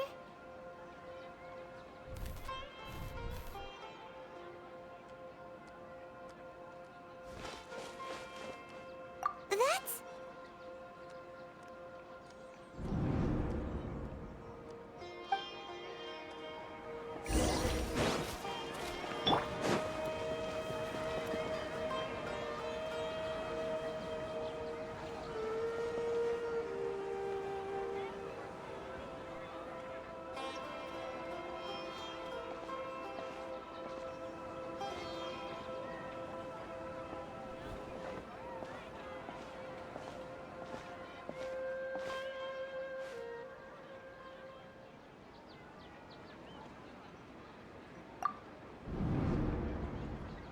Look! That's... Isn't that Dunyarzad?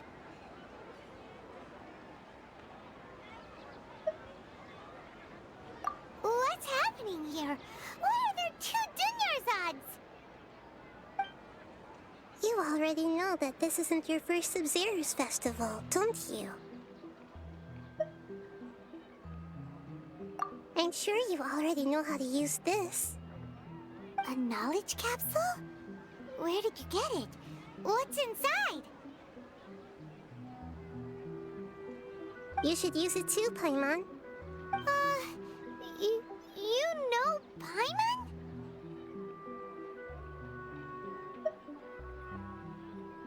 Well, this seems kinda sketchy, but Paimon feels like this is what we should do.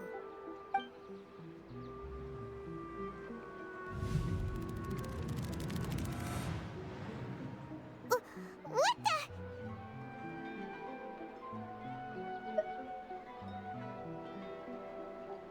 This is our 20th time at the Sub-Zero's festival?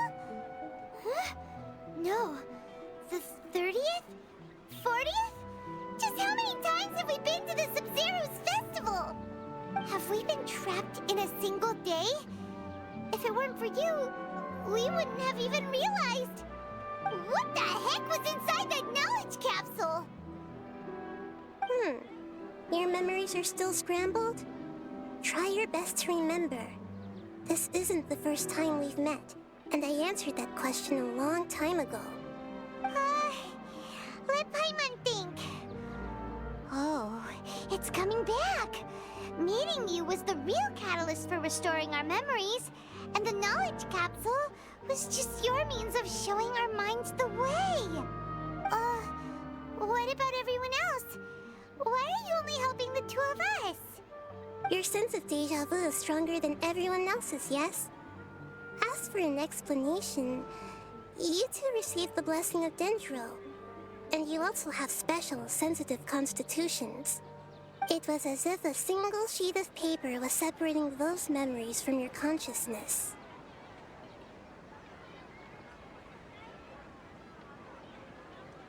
A familiar question. I think this is the 7th time you asked that. As you can see, she isn't doing well. You probably sensed it too. The Dunyarzad you were just with is different from the first Dunyarzad you met. That first Dunyarzad is in front of you right now, and she doesn't have a lot of time left.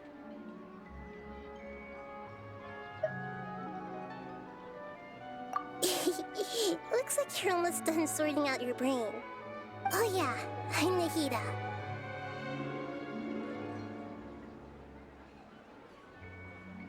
Good. You passed the test. What's happening? You can awaken our memories, and you seem like you know what's going on. Oh, wait. Please don't tell Paimon even you don't know. Everything in this world runs in a loop. This cycle is called the samsara. You, me, and everyone else are all stuck inside the one-day samsara. As for the truth, that's on you to find out. If you were told the truth instead of discovering it yourselves, it would literally blow your minds. I don't know how you'd be after that. I can only give you surface-level help, like bits of information and subtle hints. For the rest of the time, I'll be doing all I can to slow down Dunyarzad's illness. She looks like she isn't doing well at all. Her illness gets worse after each Sub-Zero's festival. If we can break out of the samsara, I might be able to save her. But as things are right now, she's just a small bird in the sky that's about to lose its last feathers. All I can do is raise a gale to delay her fall. You sure love to use weird analogies. Analogies are wonderful tools. They let you use existing knowledge to understand unfamiliar things. Okay, so, with what you know so far, what do you think the truth is?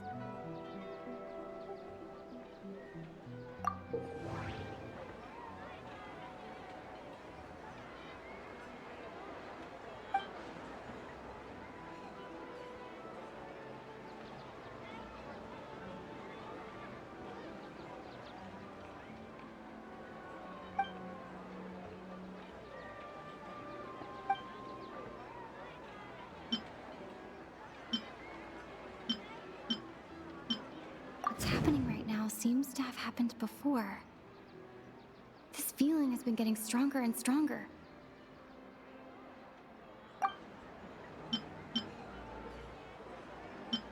We've already experienced the Sub-Zero's festival many times, and the day of the festival seems to be in a perpetual samsara.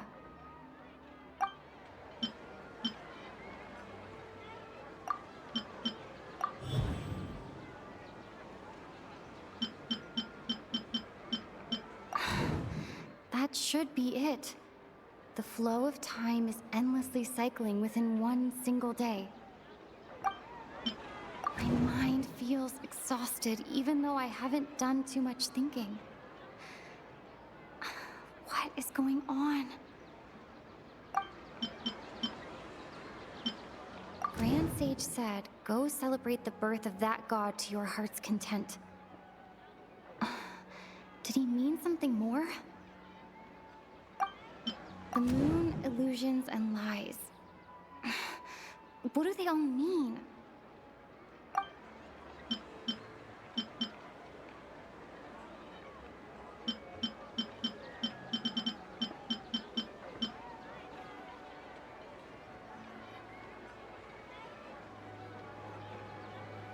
The moon, illusions, and...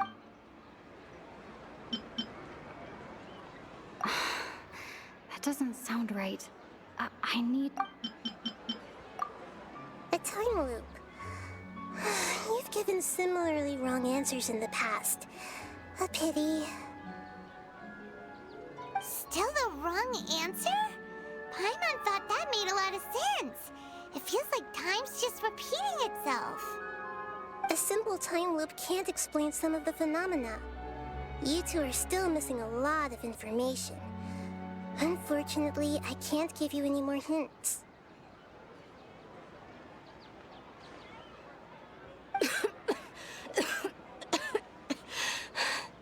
Dunyarzad.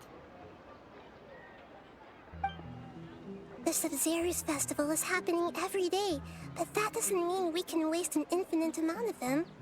Hurry and find the truth before today's festival ends.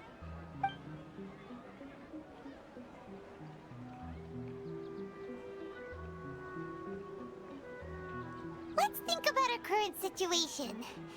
To save Dunyarzad, we have to escape the samsara of the Sub-Zero's festival. And to do that, we need to figure out what's happening. The truth. Nahida rejected the idea of a time loop, so we must have missed something, right? Paimon's memories say that we've already done this many times, but let's go talk to people again. It's more productive than sitting here and scratching our heads. Why don't we start with those stall owners? Okay, two things here. Number one, I believe they need to take the devices off their ears. I don't know, just a theory, just a thought. But if that's what's causing this, linking them to this computer simulation time loop. Anyways, second thing is, this is gonna have to be a little bit of an extended episode because I don't think I can actually leave this place.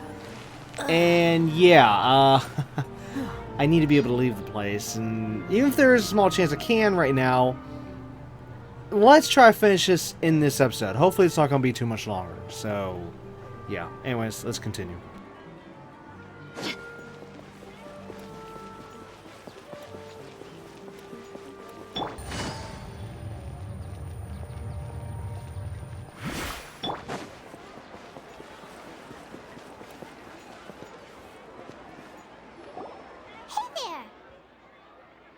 Hey, it's you guys again. Where's your cultured friend? She's feeling a little unwell. I see. Did you come back to buy something? I guarantee the freshness of my products. I harvested them from the forest just yesterday. Huh? What brought this about? I hurried back from the forest yesterday, and I'm selling produce here today. I haven't felt anything strange.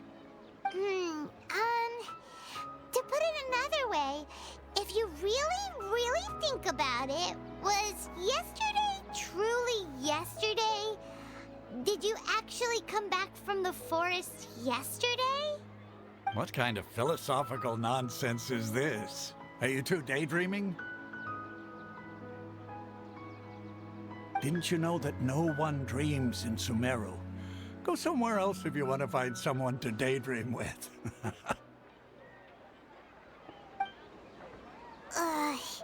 He actually has a point. Is this a dream? Is everyone dreaming? True. It's so weird that people here don't dream. Why is that? Anyway, if this all really were just a dream, we would have woken up a long time ago. Let's keep asking around.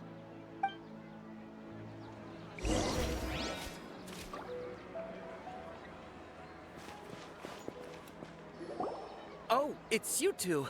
Was my divination so accurate that you felt compelled to compliment me in person?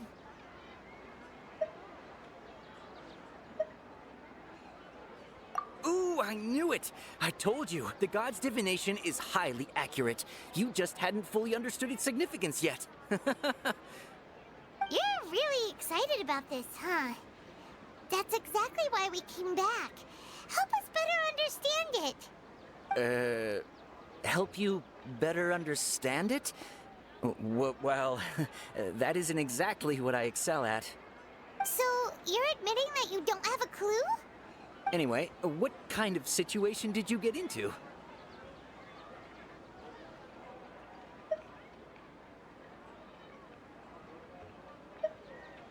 Huh? Hold on a second. I thought you guys just lost your wallet or fell for a scam. What you just said, are you serious? Does that kind of thing actually happen in real life? Paimon knew you weren't going to believe it. Marvelous. Truly marvelous. I believe you. Recall the interpretation of your divination. The moon, illusions, and lies. It really felt like an omen. when you say it like that, the divination does sound like it's related to what's going on. Can you read any more into it? I believe that the Archon's revelations are never more than vague hints. Anything more specific is beyond the reach of mere mortals. The book only says, if you trust your instincts and overcome your fears, the sun will surely rise. So that's how it is. Looks like fortune-telling is just fortune-telling. It's no good for practical problems.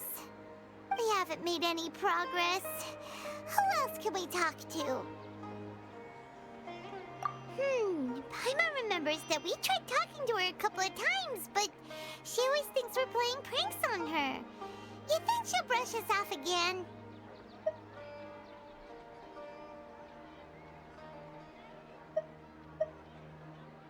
Yeah, if we tap into Dia's strong sense of responsibility as a mercenary, then she'll definitely take us seriously.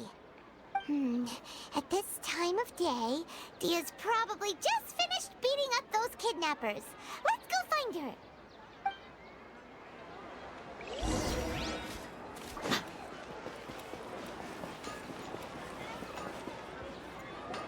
I'm fine, my lady. It's just a scratch. Perfect timing. Both of you are here. Paimon, Traveler, you came at just the right time. Listen, there was a dangerous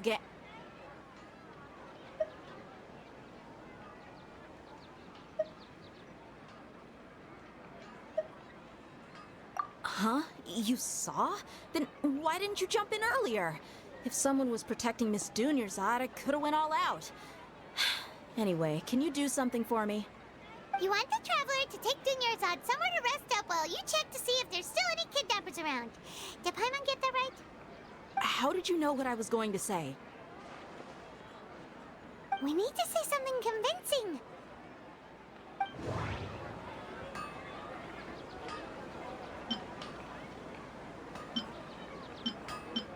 Dia sold her greatsword to raise additional funds.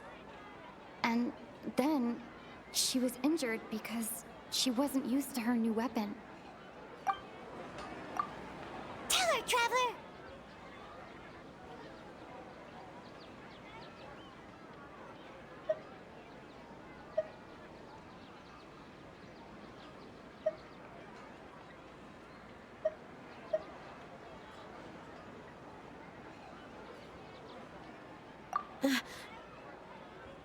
I didn't tell anyone about that.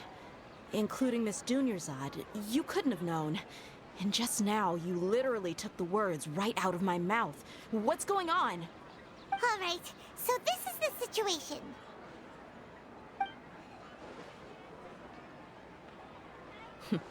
It's kinda hard to believe what you just told me. First, let me make something clear.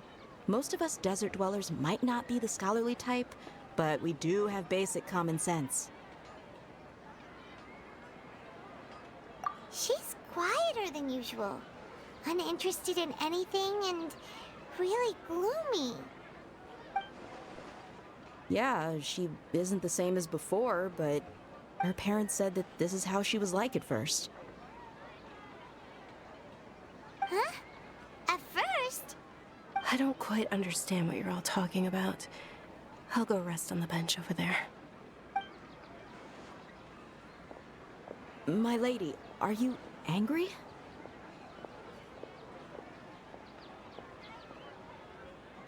All right, I'll give you the benefit of the doubt since you knew about my greatsword. Let's make this a quick trip. Miss Dunyarzad isn't completely safe here.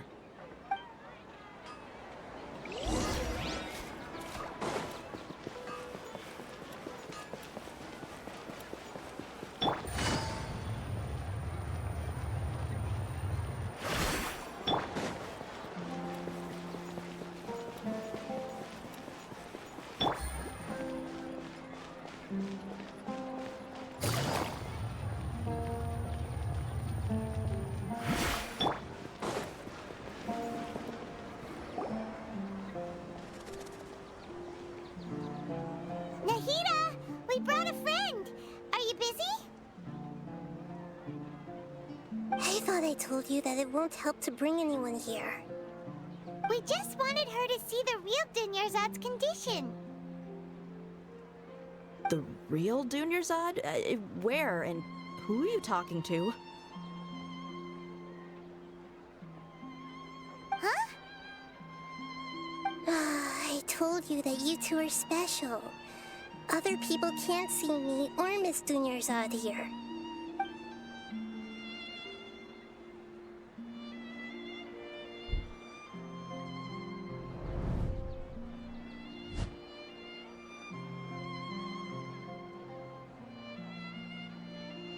Hold on. Over there. Is that? Wow. How perceptive. Does she have invisible antennae? Miss Dunyarzad, she's lying down here, isn't she? How's she doing? Her condition's really bad, and she's basically in a coma. How did you know she was here? I can sense her aura. There are also lingering feelings of something like regret or disappointment. What happened? Do you believe us now? The Sub-Zero's festival has been repeating itself. So, you think the sages are behind this? Yeah, they've always been against us. Wouldn't surprise me if they're using the Akasha to intentionally repeat the Sub-Zero's festival as a sick joke. You have a point. Aside from the Dendro Archon, the Academia's sages are the only ones in Sumeru who could pull off something like this. Maybe there's more to the Akasha than we know. Right! Didn't you awaken our memories using something that looked like a knowledge capsule?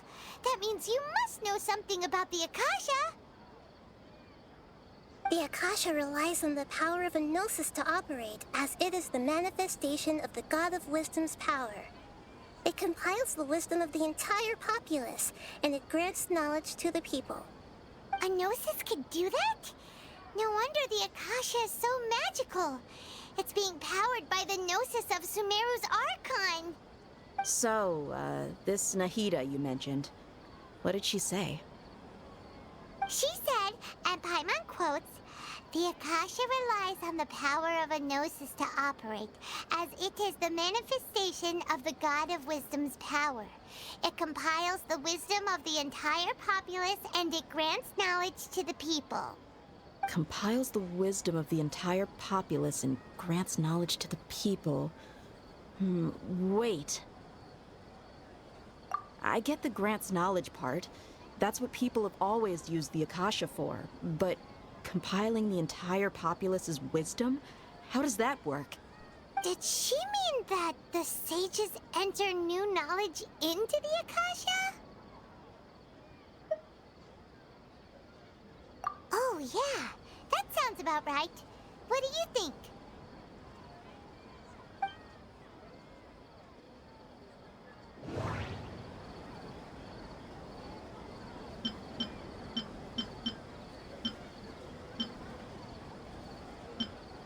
Okay, Nahida said, the Akasha relies on the power of a Gnosis to operate, as it is the manifestation of the God of Wisdom's power.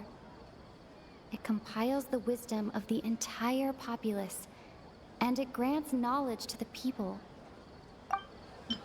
My mind feels exhausted, even though That doesn't sound right. What's happening right now seems to have happened before. This feeling has been getting stronger and stronger. People in Sumeru don't dream. What a strange phenomenon.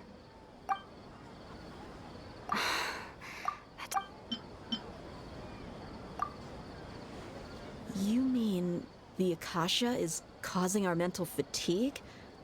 Huh. Now that I think about it, my head's been feeling unusually heavy. When the desert dwellers set off on their quest for knowledge, a sage once said, knowledge always comes at a price. Compiling the entire country's knowledge. You think the Akasha pulled a 180 and is extracting information from us? Who knows? The Akasha can put knowledge into our heads, so who's to say that it can't also poke around in there? We don't know any specifics. What's the point of doing something like that? Just think about it. If you could combine the knowledge of every single person in Sumeru, then you can basically turn Sumeru City into a single massive brain. This hive mind could make breakthroughs in problems that even the smartest geniuses can't crack. An excellent deduction. And the analogy comparing Sumeru City to a massive brain? I love it. In that case, we should take off our Akasha terminals right away. Maybe that'll solve this problem.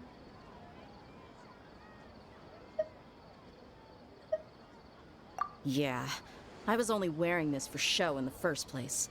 Didn't expect the sages to cook up such a conspiracy. Mark my words, when this is over, I'm getting evidence and exposing this whole thing to the public. How does everyone feel? Huh? What is it?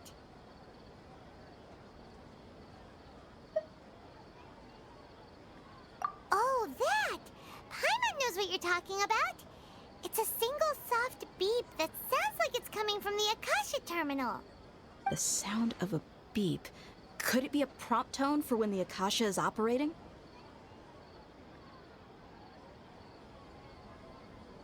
That's probably an important clue. We weren't using our terminals, but we heard a beep anyway.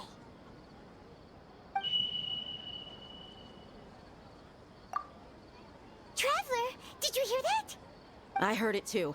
Our ears aren't messing with us. There was definitely a beep, but it sounded like it was coming from inside my head. We took off our Akasha terminals.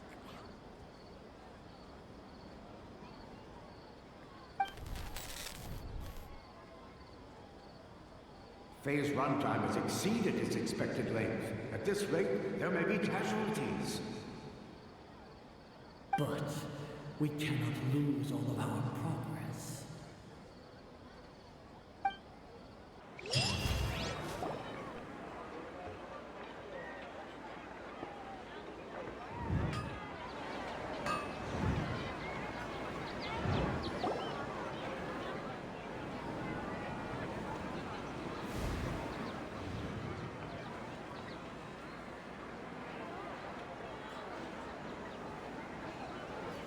Paimon remembers everything!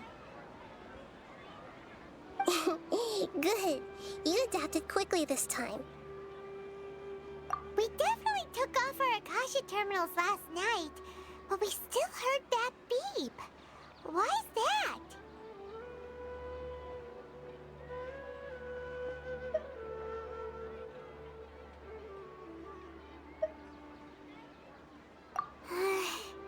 But now we can at least confirm one thing.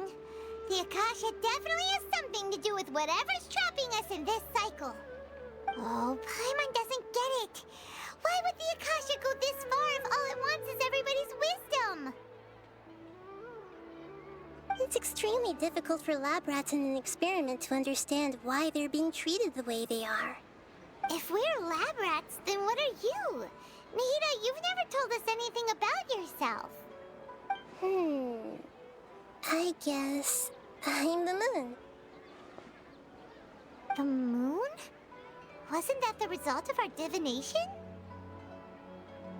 Anyway, knowing who I am won't help you get closer to the truth, so you should focus on other things. Don't get distracted and miss any clues. Okay then. Dia helped us a lot yesterday, so let's go find her. If Paimon's reading the time correctly, those kidnappers should be showing up soon.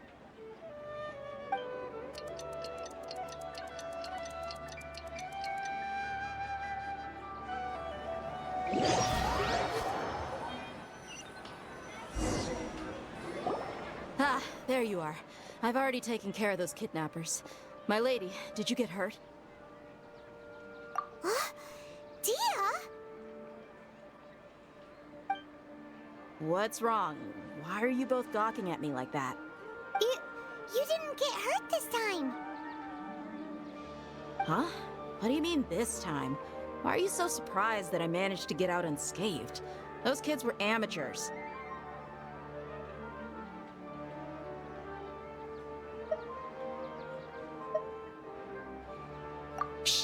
how did you know about my greatsword? I haven't told anyone about it. Please, don't tell Miss Dunyarzad. So Dia's lost her memories after all. Anything strange? You already know that I got a new greatsword. If I had to say something, it's weird how such a new weapon could feel so familiar. It's as if I've already used it to fight a countless number of battles. You're saying that although you don't remember using it, your body feels like it does? That's right. Both mercenaries and warriors heavily rely on muscle memory. Only knowing the theory of battle won't get you anywhere. Traveler, what do you think?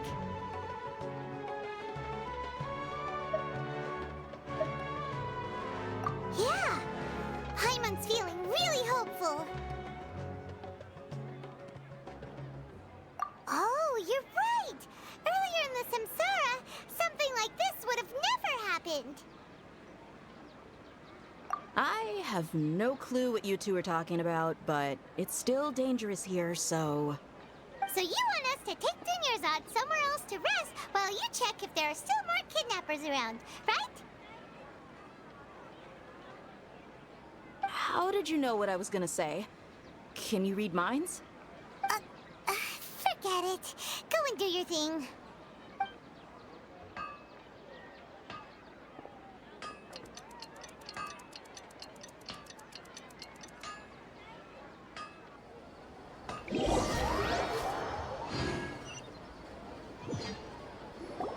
Whew. It's finally nighttime. Aside from Dia not getting injured, everything seems to have stayed the same. Listen, Nahida, we found out that Dia got out just fine today, even though she got injured every other time she fought the kidnappers. Do you think the Samsara has been broken? Have we saved Dunyarzad? Really? Good job on all that progress. Get some good sleep tonight. Hey, what kind of an answer is that? Tomorrow will come. Everyone assumes this is common knowledge, but the only way you can know that for sure is if you experience tomorrow. How many todays has it been? Is it possible that today will be followed by yesterday?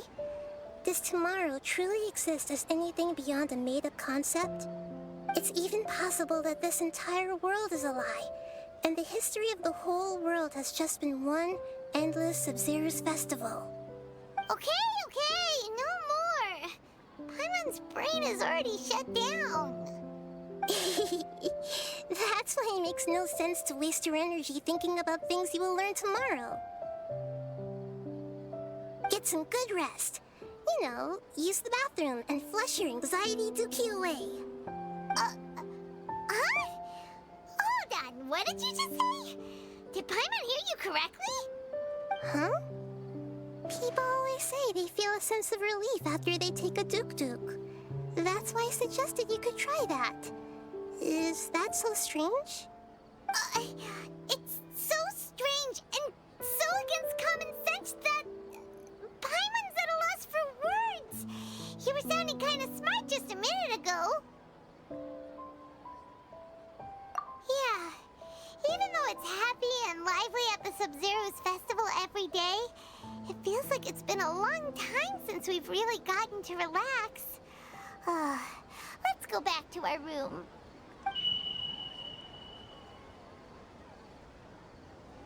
Continue the harvest. Compared to what we stand to achieve, these sacrifices are trivial.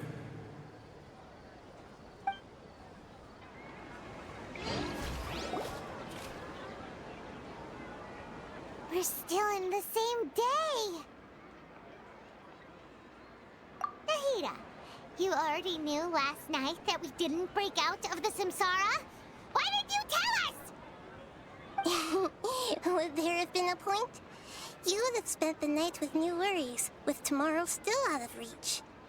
In that case, you might as well rest within that brief moment of hope. An opportunity like that doesn't come by often, and I thought it might help you clear your minds. Paimon thought that Duke did that! Whatever. Guess you were looking out for us after all. Of course. In the time we've been together, you two have been everything to me. Paimon's flattered and everything, but maybe you're taking things a little fast. What I mean is, even though I had asked you to solve this puzzle, you two are still the only ones who can see me and sense my presence. In other words, if you weren't here, I may as well not exist. That's why you two have been everything to me. Get it? Nahida's talking about confusing stuff again. Anyway, that's enough chit-chat. So, Traveler, did the new clues yesterday help you gain a new understanding of the situation? Huh? Why are you scrapping your previous theory?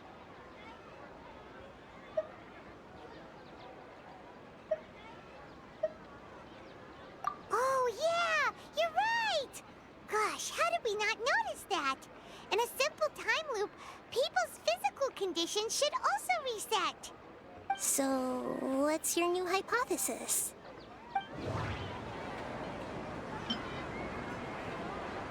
Mercenaries rely heavily on muscle memory. And Dia was able to use her experiences to avoid injury in later samsara cycles.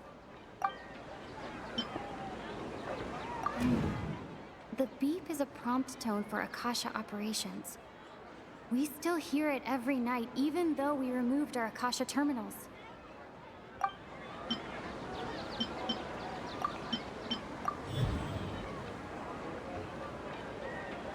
If all our memories of a day are erased at the end of that day, then we would unwittingly relive that same day again and again.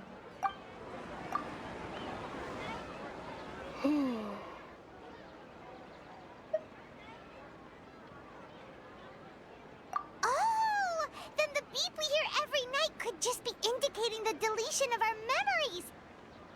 That's why when we wake up, everyone thinks the Sub-Zero's festival hasn't happened yet! It's already the next day, but everyone still thinks it's the day before! But muscle memory can't be erased. That's why Dia has been getting better at using her greatsword. Now everything makes sense! A brilliant deduction. Nahida, tell us if we're right or wrong. To put it simply, it's as if you've mistaken a pyro crystal fly for a firefly in the night. You lost sight of its true nature because you focused too much on your perception that it glows. That isn't simple at all!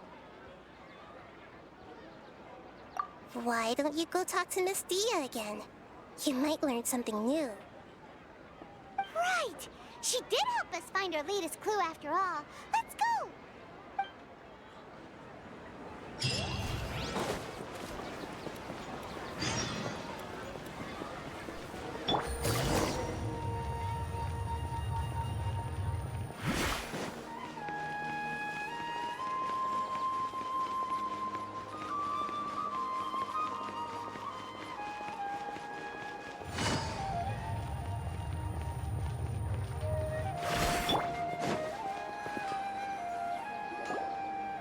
There you are.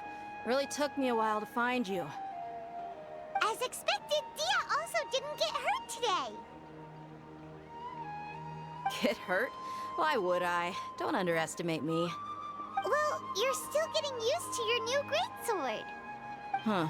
Truth be told, I also think it's pretty strange. It just suddenly felt so familiar in my hands and... wait a second! How did you know I got a new greatsword to begin with? I didn't tell anyone about it.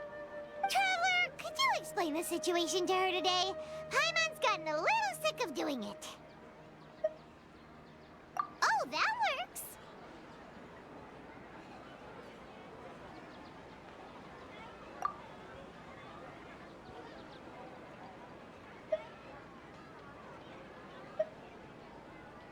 What happened to you guys while I was gone?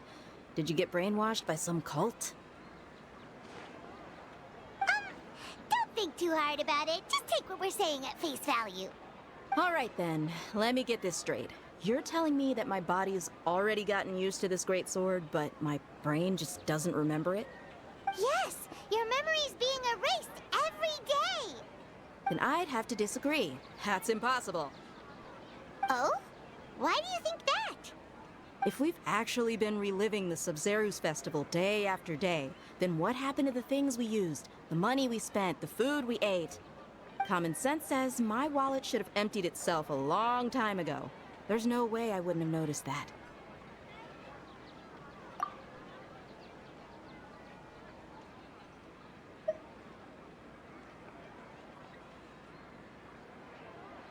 Right! They could use the Akasha to record what everyone did that day, and then use the city's resources to replenish everything! It's not very likely, but it's also not impossible. No, it is impossible. I've got proof. You have proof? Where? You two are surprisingly serious about this nonsensical discussion. Fine, I'll play along for a little longer. Come with me, Miss Dunyarzad. Please come along as well. I still can't guarantee that this area is safe.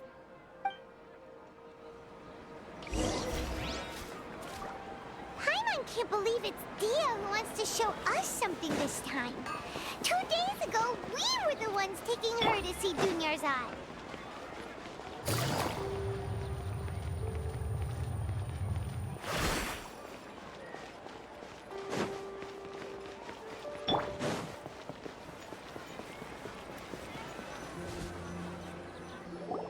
This is it. Huh? This is a wooden training dummy. What about it? See those marks on the dummy? Those are the result of several days' worth of practice. Let's say the sages didn't replace it every day. Shouldn't it be hacked to pieces by now? That's true, but what if they did? Then the sages would have had to reproduce every mark I left during previous training sessions. I'm a professional fighter. My martial school has always emphasized the importance of refined control. The force, angle, and entry point of each strike is calculated and deliberate. That's why I remember every mark on the dummy, as well as my state of mind as I made each strike. It's just as they say, each swordsman has their own unique style, and even the same swordsman can't make the same cut twice. It would be impossible to copy these marks. Is it really impossible? What if they used some fancy machine to carve every single mark? People often say that a camera's photo can never replace an artist's painting because the former has no spirit to it. The same thing applies here. At a mere glance, I can differentiate carved marks from the results of combat training. Whew! I hope that cleared things up for you. Hey, is this that new brain-exercise game that's been super popular with the scholars lately? It's surprisingly fun. Anyway, it's getting late. I should escort Miss Dunyarzad to Nilu's stage. See you later. Well, back to square one. Is our memory deletion theory also wrong? But at least we've reached some other conclusions in the meantime. Yep, that's true. So, can we think of any new ideas right now? Strange? Paimon feels like everything's been strange lately. Huh? Leaving the city? You're right! It's really strange how we never thought of such a simple solution! Many things should become clear if we can confirm the flow of time outside of the city. Paimon can't believe it! Did we miss this because we're tunnel visioning too hard on our other theories? Or because we're just too tired? How about we go back and ask Nahida? Maybe we've forgotten something about leaving the city.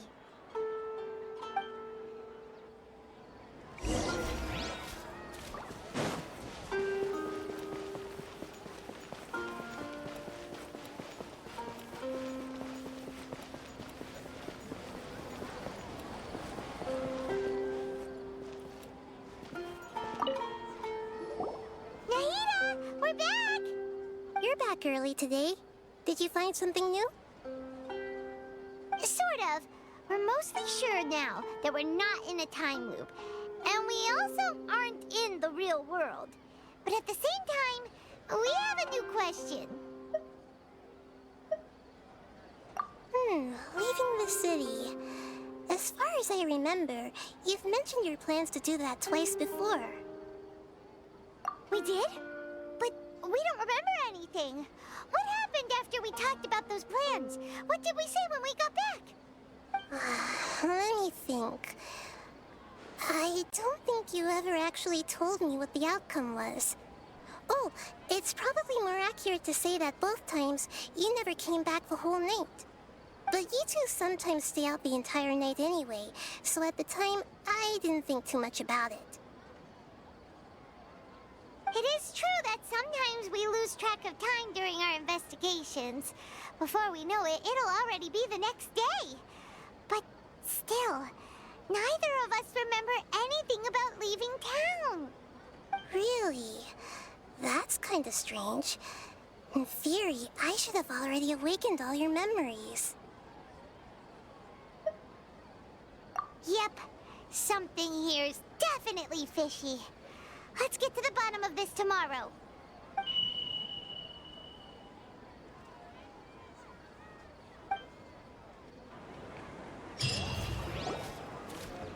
Our memories are back!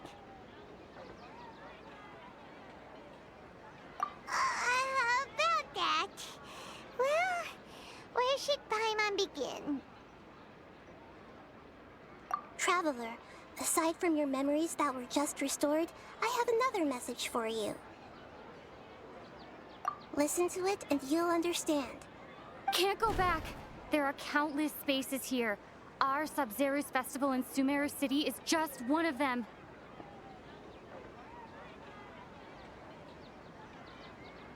Traveler, you should be missing 2 days worth of memories. Paimon will fill you in. It's time to carry out our plan from yesterday. Okay, let's go.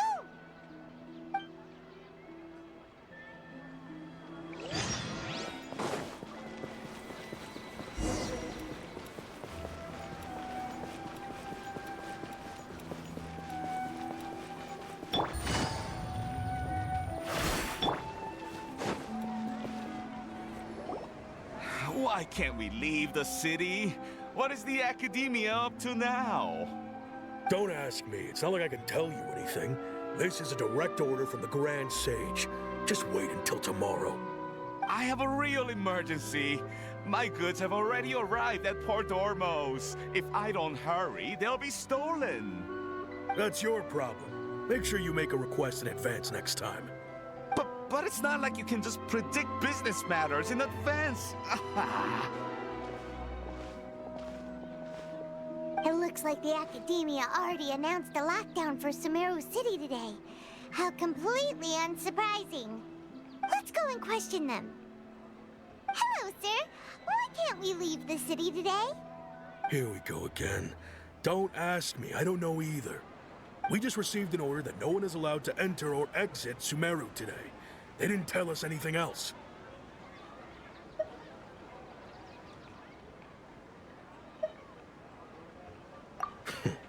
Angering me won't get you anywhere. If I had that kind of insider info, I would have left this stupid post long ago. It looks like he really doesn't know. If we can't get anything out of him, let's take matters into our own hands. Why don't we climb over the walls?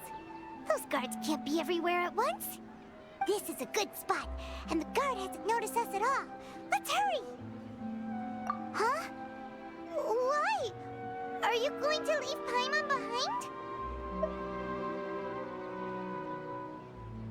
But what if things get really weird out there and you get into some trouble? Then Paimon won't be able to help you. Oh, Paimon knows that Paimon can't do much, but we've always been together, haven't we?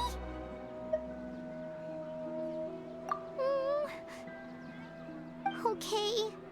Paimon will wait for you. Promise Paimon that you'll come back as soon as possible. Just a quick look. Please, be careful.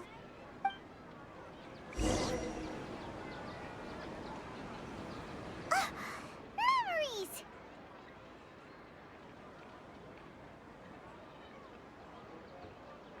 Traveler!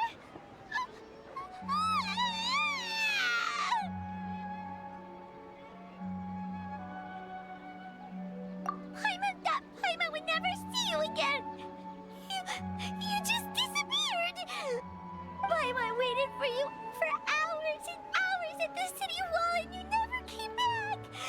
You promised Paimon that you were only taking a quick walk! Paimon, calm down. She's here now. I don't think she understood what you were saying. Paimon doesn't care! Paimon wanted to go look for you, but you also said that Paimon should stay! Paimon was so worried and so scared the entire day!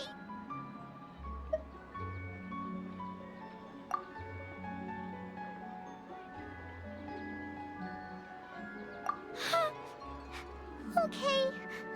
Paimon will forgive you. The most important thing is that you didn't actually disappear. Oh, Paimon was so scared that you had gone into another world. Okay, Paimon, can you tell us your perspective of what really happened yesterday? I see. Using two people's different perspectives. After that, you left the city. Paimon kept her eyes on you the whole time, but then you disappeared in an instant.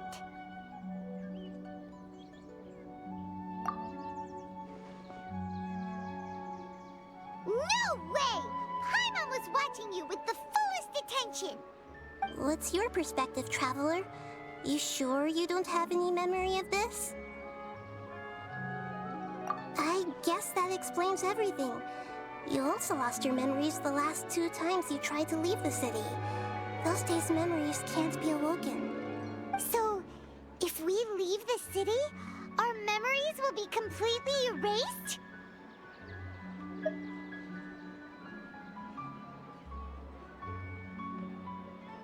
It really sounds like something big outside of the city is being hidden on purpose. But this way, we'll also never discover what's outside. Something like a message? But how can we send it back? Don't look at me like that. I'm not used to being stared at. Well... Okay. You want something that can pass on messages, right? Give me some time and take care of Dunyarzad for me. Yep, now we're talking.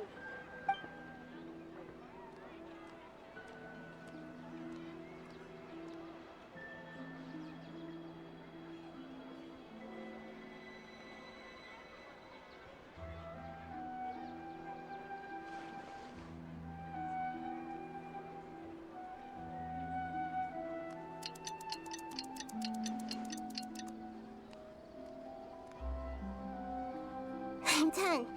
Here you go. What? Isn't this just an Akasha terminal?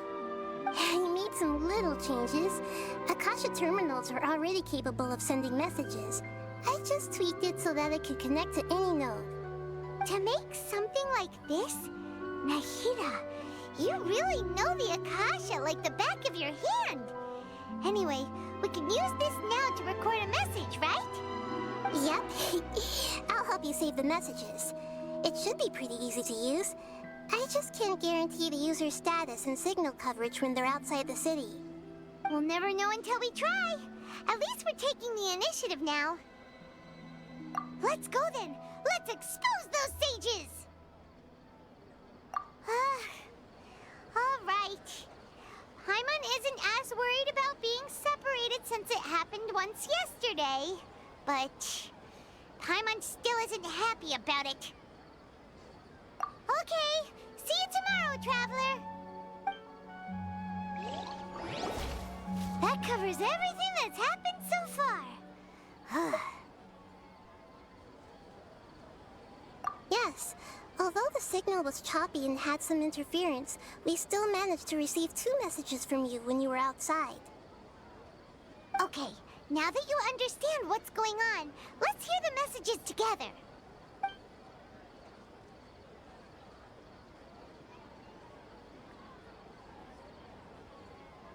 Can't go back. There are countless spaces here. Our Sub-Zero's festival in Sumeru City is just one of them. I've entered another space. Before me are flowing sandstone and howling fish. Impossible and surreal sights. All these spaces are empty, except for the occasional ones that contain mute puppets rather than people. I can't sense any human presence.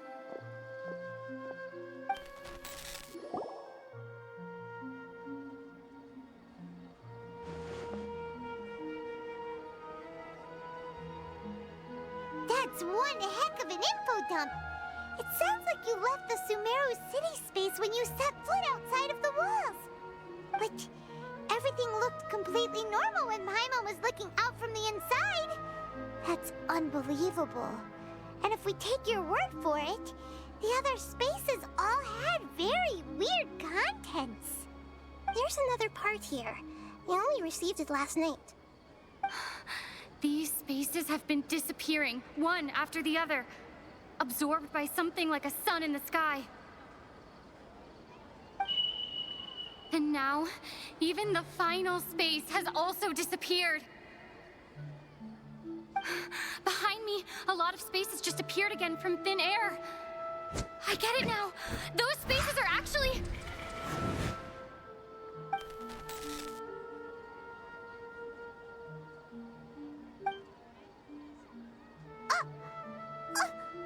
Why did the message end right there? What did the traveler want to say? What are those spaces? Probably because yesterday just happened to end at that moment. Oh, right. Paimon did hear a beep from the Akasha. Did it come from here or from the message? The message. It should have come from the Traveler's Akasha terminal. After the beep, Traveler said even the final spaces also disappeared. Traveler, what do you think that final space could have been?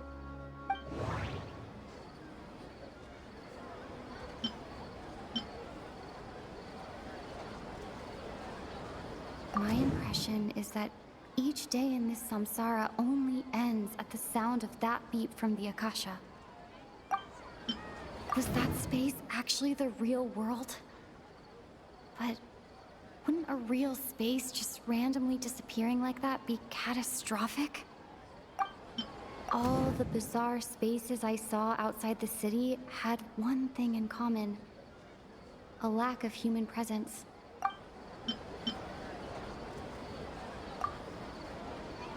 Oh, so that's what it is! After the sound of the beep, the final space, the Sub-Zero's festival, also disappears, and we're taken to the next day. Later on, Traveler also mentioned a bunch of new spaces materializing behind them. Do lots of new spaces appear every day? Paimon's head is spinning. Just what are these spaces anyhow? Well, consider this. For all the horrors of the Archon War, at its heart, it was just a game where a bunch of gods fought over 7 seats. So no matter how strange or spooky things may look on the surface, maybe all they point to in the end is a small and simple secret. Wow, the Archon War, huh? That's an analogy and a half.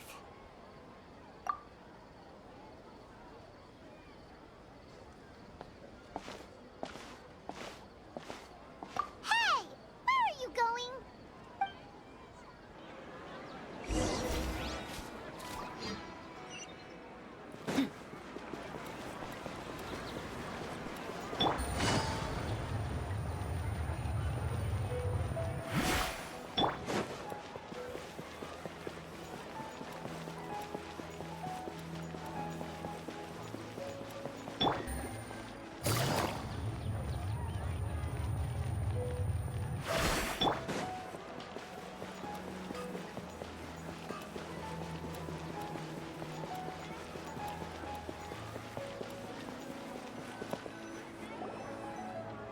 want some alone time to think?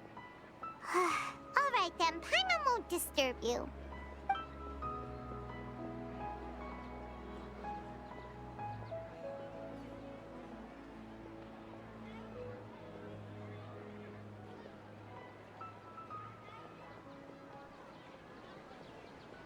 The dance of Sub-Zeros is about to begin.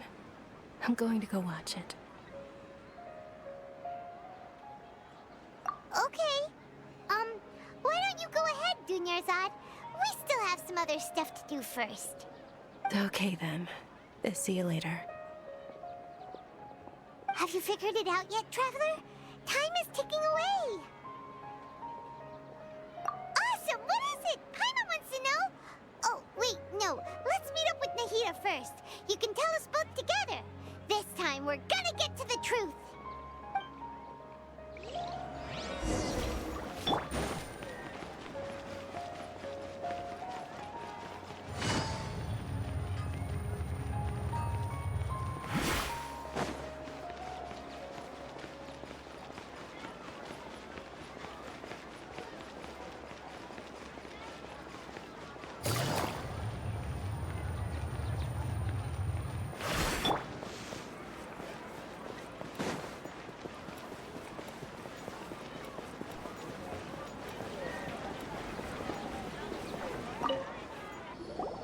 You're back! I've been waiting forever for you two. Judging by the looks on your faces, are you ready to take your Sub-Zero's exam and graduate from the festival? Okay. First off, have you discovered the hidden truth?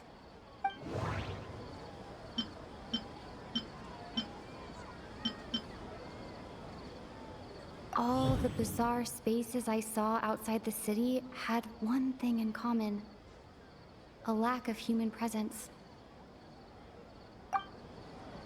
Those spaces remind me of dreams, like the one I had in the Avidia Forest, except these have no sign of human presence. People in Sumeru don't dream. What a strange phenomenon. We are all in a dream. It isn't that the people of Sumeru don't dream. Rather, the Akasha is taking their dreams from them. People in Sumeru think they don't dream, but the truth is the Akasha steals their dreams without them knowing it. And those spaces with no human presence are stolen dreams without their host. That would explain why they sounded so weird when she was trying to describe them. Huh. So people in Sumeru do dream after all. In fact, we're all in one big dream together right now. Correct answer. Now, how did you conclude that the Akasha is capable of this? The Akasha relies on the power of a gnosis to operate. It is the manifestation of the God of Wisdom's power. It compiles the wisdom of the entire populace, and it grants knowledge to the people.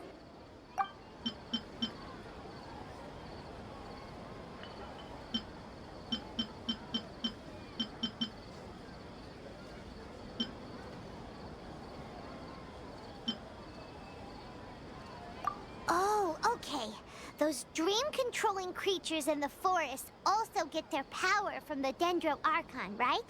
That would explain why the Akasha has the ability to control people's dreams, too. But is stealing everyone's dreams really how the Akasha compiles their wisdom?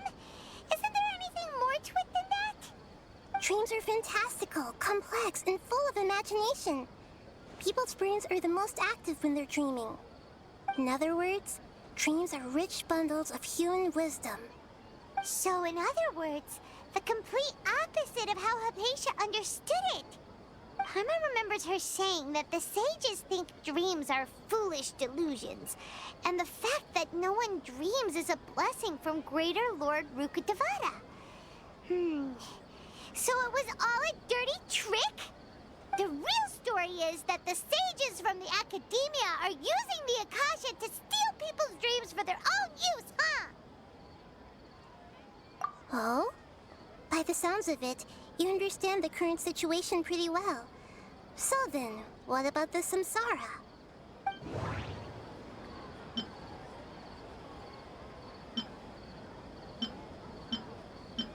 Grand Sage said, go celebrate the birth of that god to your heart's content. Did he mean something more? Those spaces kept disappearing before my eyes. But as soon as that beep sounded, many more spaces materialized. Those dreamscapes kept vanishing. But as soon as that beep sounded, more new spaces appeared. The beep is a prompt tone for Akasha operations. We still hear it every night, even though we removed our Akasha terminals. I can't seem to cohesively piece everything together. My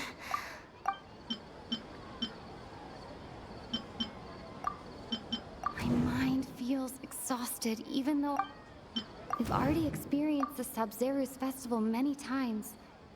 And the day of the festival seems to be in a perpetual samsara.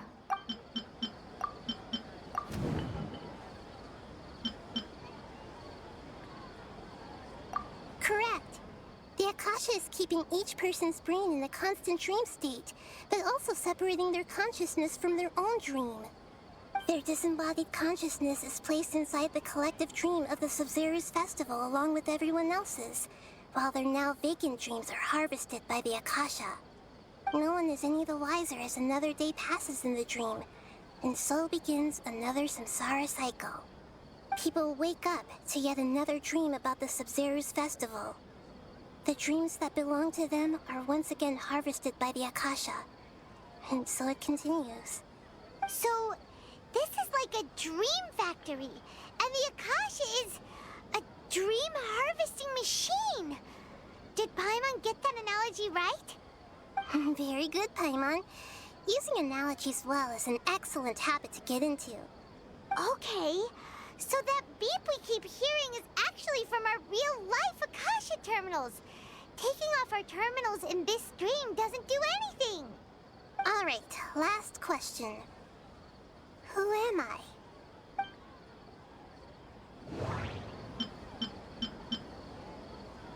They say that alchemical divination is the Dendro Archon's divine revelation.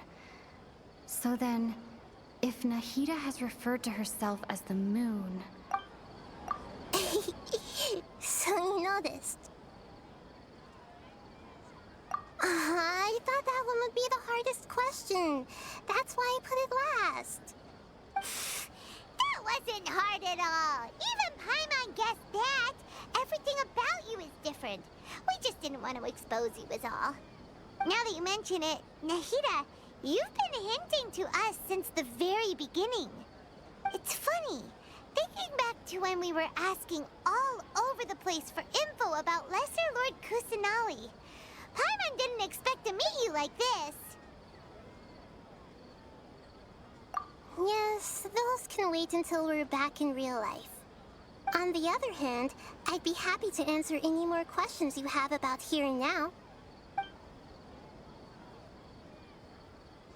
You asked me this question before.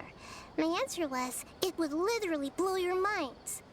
Now that you know this is all a dream, this answer should hopefully make more sense. Have you heard the saying, don't wake a sleepwalker?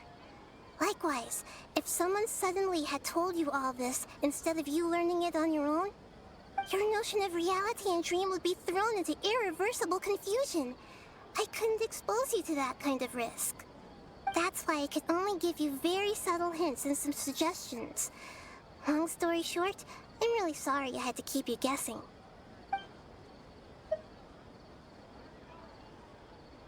Firstly, this dream we're in is completely based on reality. People have already experienced this Sub-Zeru's festival, so it would be very difficult for them to find anything that strikes them as surreal. Secondly, you're probably wondering why people don't have any memories from earlier samsara, right? That's because people don't remember their dreams most of the time anyway.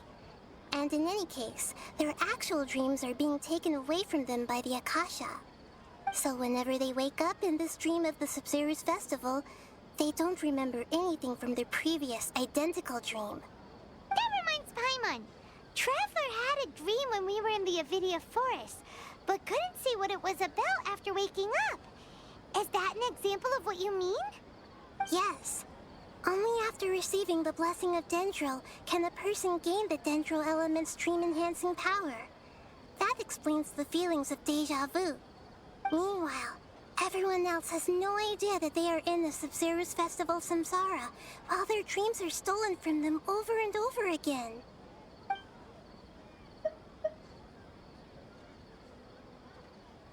Can humans really keep dreaming forever like this? Will it ever end? And if so, when? You might say your mental fatigue has already answered this question. Eventually, there's only so much that people can tolerate. Especially those whose health is compromised to begin with, like Dunyarzad. This relentless exploitation takes an even harder toll on them.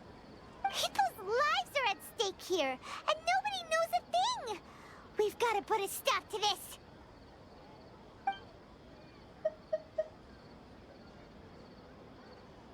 I know, right? Why did they have to base this dream on my birthday? Could it really just be a coincidence? Even you don't know the reason? Wow, now that's strange. The Academia sages are determined to harvest lots of dreams in a short time, no matter the cost. They have to be up to no good. Unfortunately, I don't know anything about it. Traveler, do you have any information?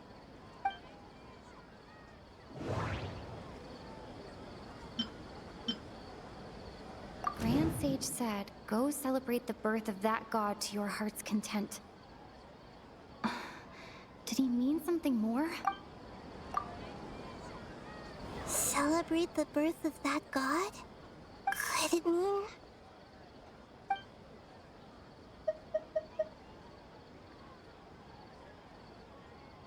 deceiving the people of Sumeru with no regard for their safety? No matter what they're trying to do, this is unforgivable. After we end the Sub-Zero's festival Samsara, we have to look into them. How can the sages of the Academia do this behind their Archon's back? This is ridiculous! In the end, I'm just the moon. The real sun is long gone. A sun and a moon? Nahida's talking in riddles again.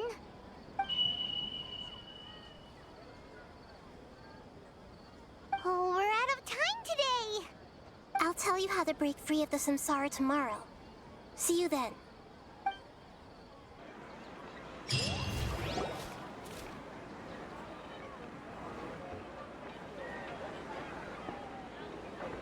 morning, Nahida. Wait. Now that Paimon remembers everything, should we instead say good morning, Lesser Lord Kusanali? Hey! What's wrong, Nahida?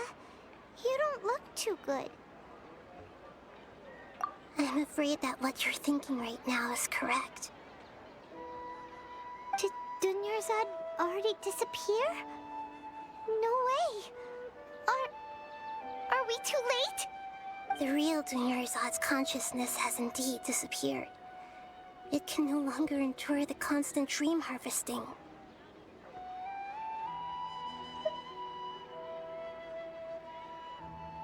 Paimon can't believe it. Wait, so what about that other Dunyarzad? Just what is she? Is she also going to disappear? She's actually something like a puppet, but not completely. The real Dunyarzad's consciousness could no longer keep playing her role in this dream. So another Dunyarzad appeared to replace her in the dream. Just like the grass and the trees, that Dunyarzad is just a building block of the dream that helps to keep it going. But personality-wise, she's nothing like the real Dunyarzad. Puppets are stiff, and can't copy a living person's vitality. After all, they're just there as filler. You know, speaking of which, the old Dunyarzad might not have been too different from a puppet. Dunyarzad truly believed that she met you within her consciousness, and it was you who inspired her. So you do remember her after all. Yes. Back then, her family was overly protective of her. No one cared about her personality or thoughts. It was as if she only lived to stall her Elazar. I just gave her a little wisdom so she could look at life in a new way. So that she could be her own person. But even so, she's still...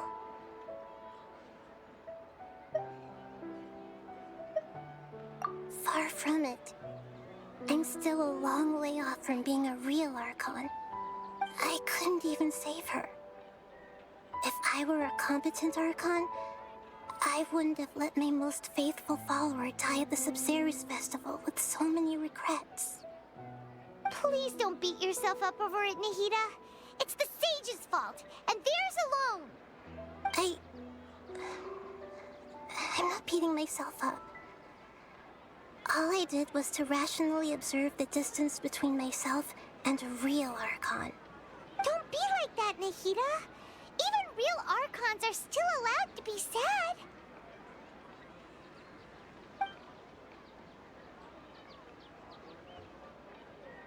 To prevent more tragedies like this, we must end the samsara as soon as possible.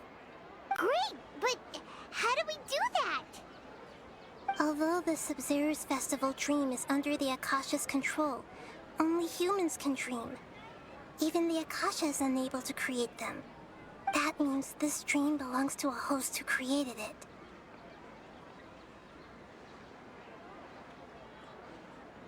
Huh? So, how should we find that person? Well, if this is someone's dream, then everything here must come from deep within their consciousness.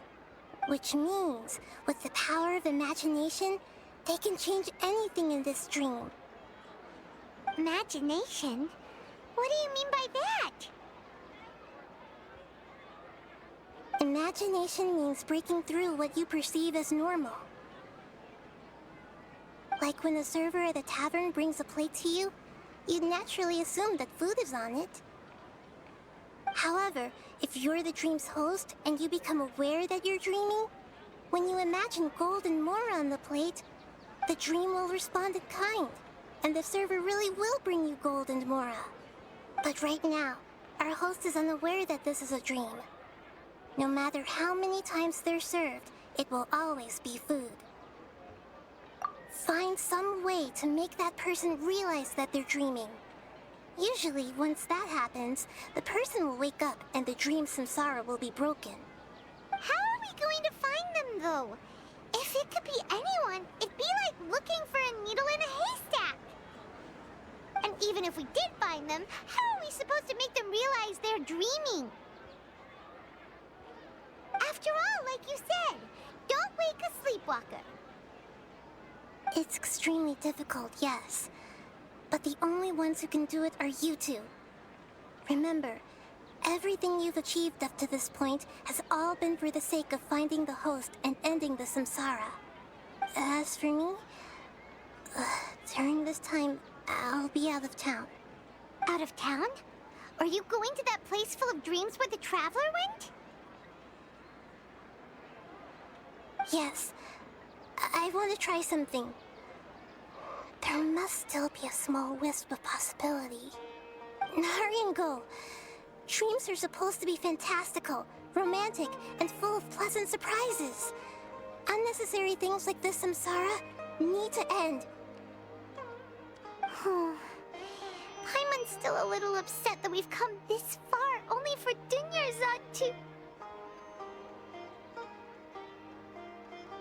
She was such a good person, with such a simple wish. But fate was against her. Yeah, saving Dunyarzad is what kept us going this whole time. But we mustn't lose hope, Traveler. Dunyarzad would definitely want to see us save everyone else. So let's break the samsara for her sake. Paimon's wondering, do you think the sages would get one of their own to be the host of this dream? Feels like it would be easier to control it that way, no?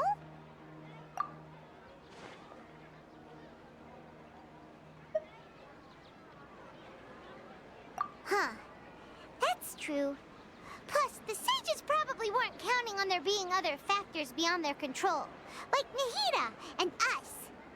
So, who do you think the host of the dream is?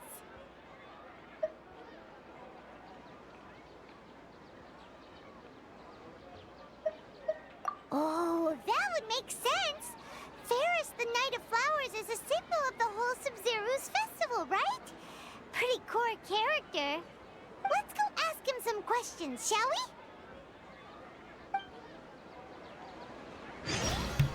I think they're on the wrong path. I think it's the dancer. Take it easy.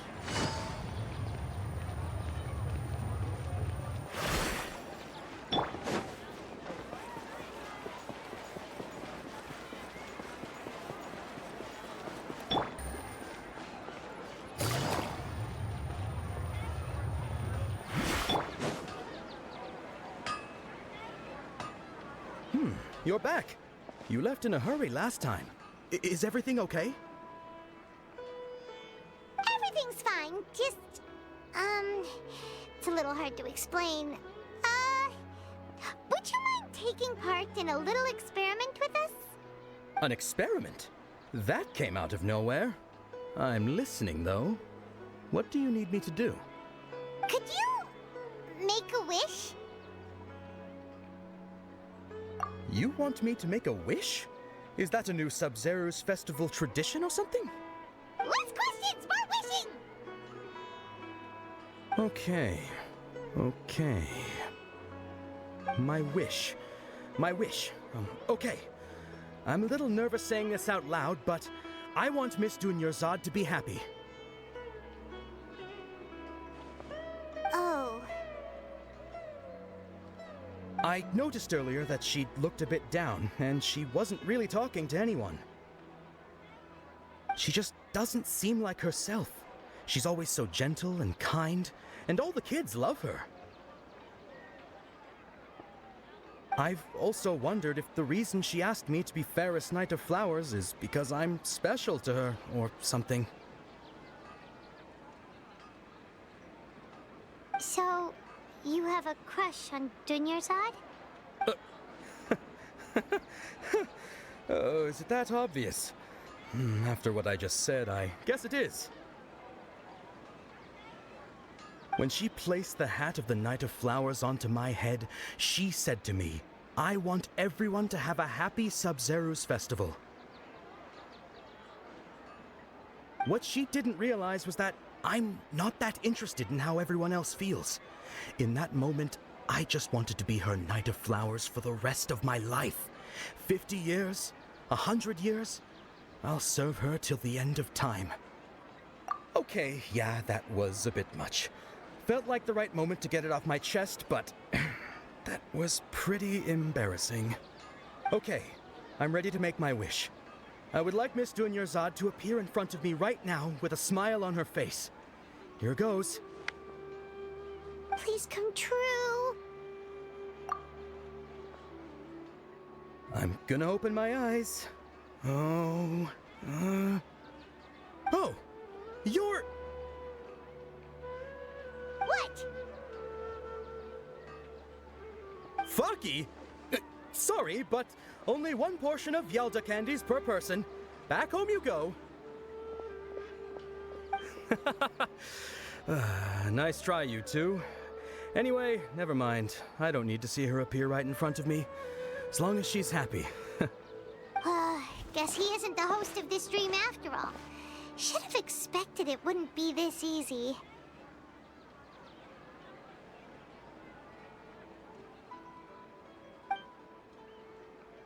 It seems like everyone who knows Dunyarzad loves her, but none of them has any idea that she...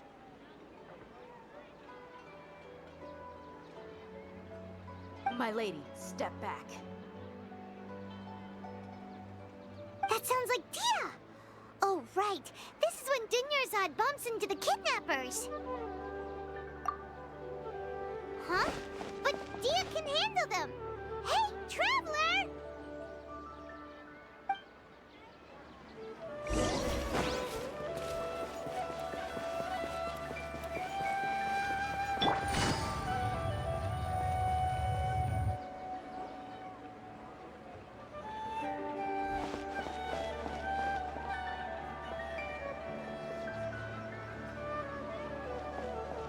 Oh, it's you. Great timing. Please take...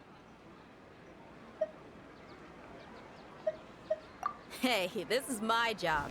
The homie Yannis pay me, not you. You...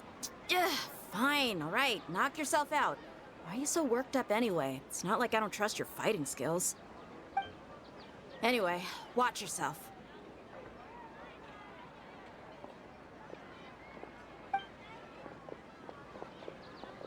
So you got yourself some backup. Suit yourself. You're going down. That's close enough. A new punching My power!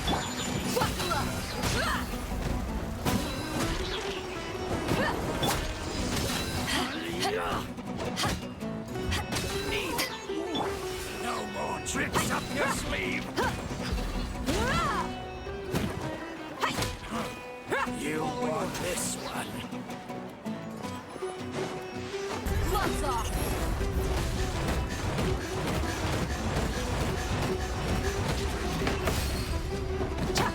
I'll take my...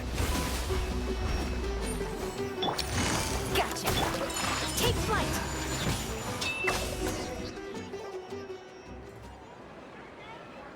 Traveler, were you just taking your anger out on those guys? You and Nahida both. Dunyarzad wouldn't want to see you two like this. Oh, and speaking of her, Paimon just remembered something.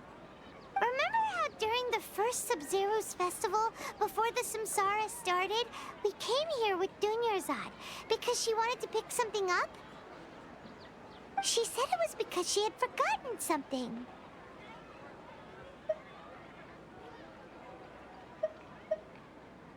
Okay, so Paimon's memory is working so far. Anyway, Paimon also remembers that she is staying somewhere around here. She pointed it out to us the night before the Sub-Zero's festival. Yeah, even if it's only a tiny clue, it'll probably still help us more than this needle in a haystack search.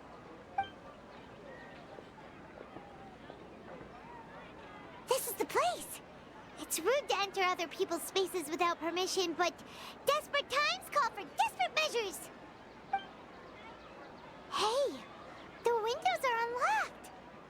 Okay, Paimon's gonna take a peek inside.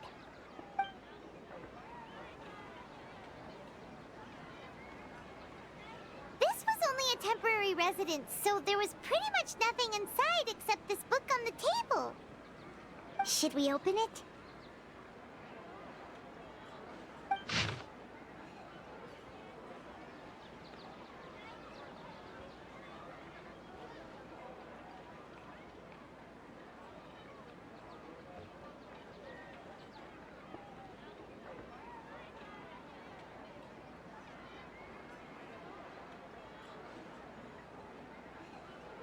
Wow. Dunyarzad wrote all of this. Sounds like she was always thinking of us even while we were away. Even though she was also busy preparing for the Sub-Zero's festival and had all her health problems to worry about. She must have wanted to give this to us as a gift on the day of the Sub-Zero's festival, right? If we hadn't found this book, we never would have known. But now that we know, we can't even thank her. Hey! Where are you off to now?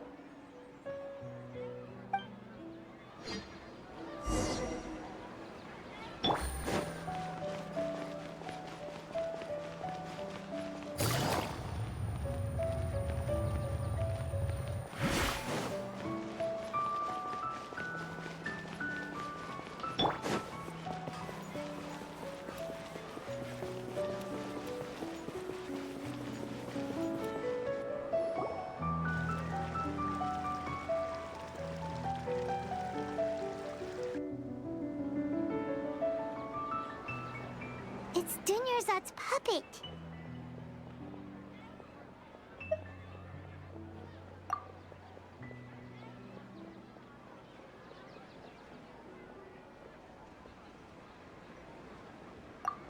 Traveler?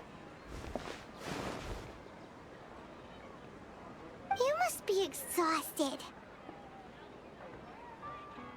Come to think of it, we've been stuck in this place for a really, really long time. Heck, even the last time we were chatting happily with Dunyarzad feels like an eternity ago.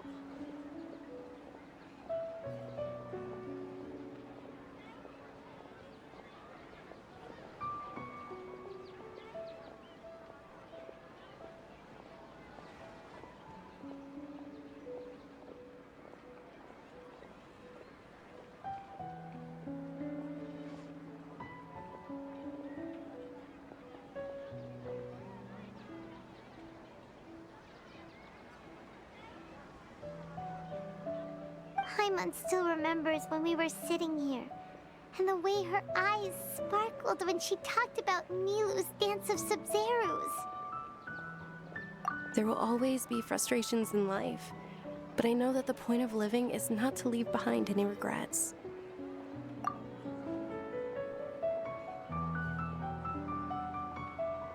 That was what the real Dunyarzad said, wasn't it? Does that mean... Yes, Traveler. What is it? Oh, so she's still just a puppet.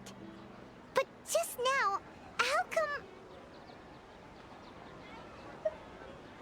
What? Where are we going this time?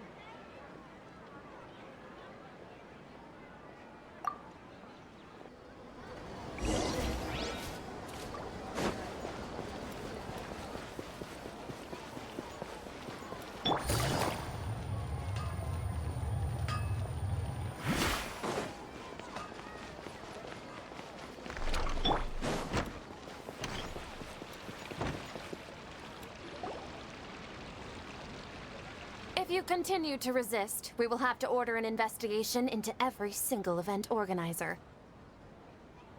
The Grand Sage has already granted you much leniency. I advise that you exercise tact. How did things turn out like this?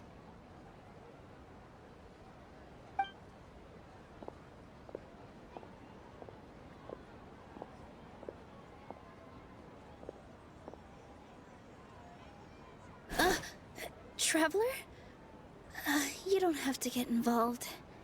He's a sage from the Academia. I don't want to drag you into this. Traveler? Traveler? What the heck are you doing? If you get arrested by the Academia, that's another day gone to waste.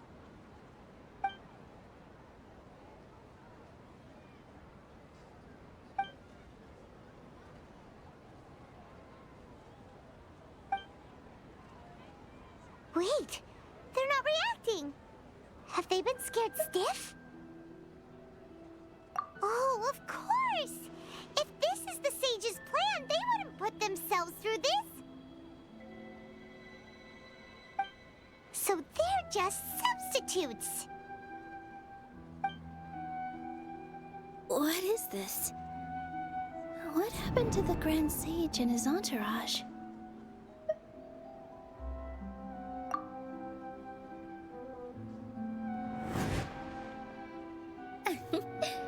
Like I said, they symbolize the goddess of flowers. It's just a shame that all the real Padisaras went extinct after her death. Yes. The Greater Lord brought forth new Padisaras in memory of the goddess of flowers. But she ultimately could never truly replicate that beautiful shade of purple.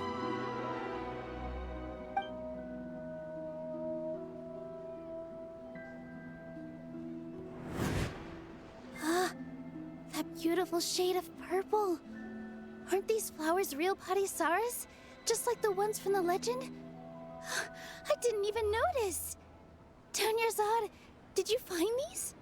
But didn't you just say all the real flowers went extinct after the goddess of flowers passed away? So, how? Yeah. What's going on here? Huh?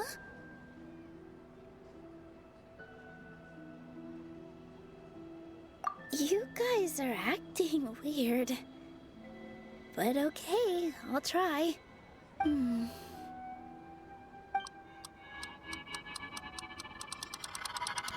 Hey!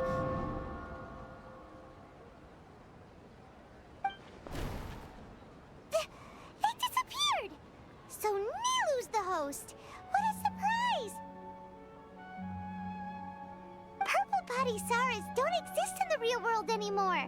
But in Nilu's subconscious, they can appear as decorations on the stage. It's just like the example Nahida told us.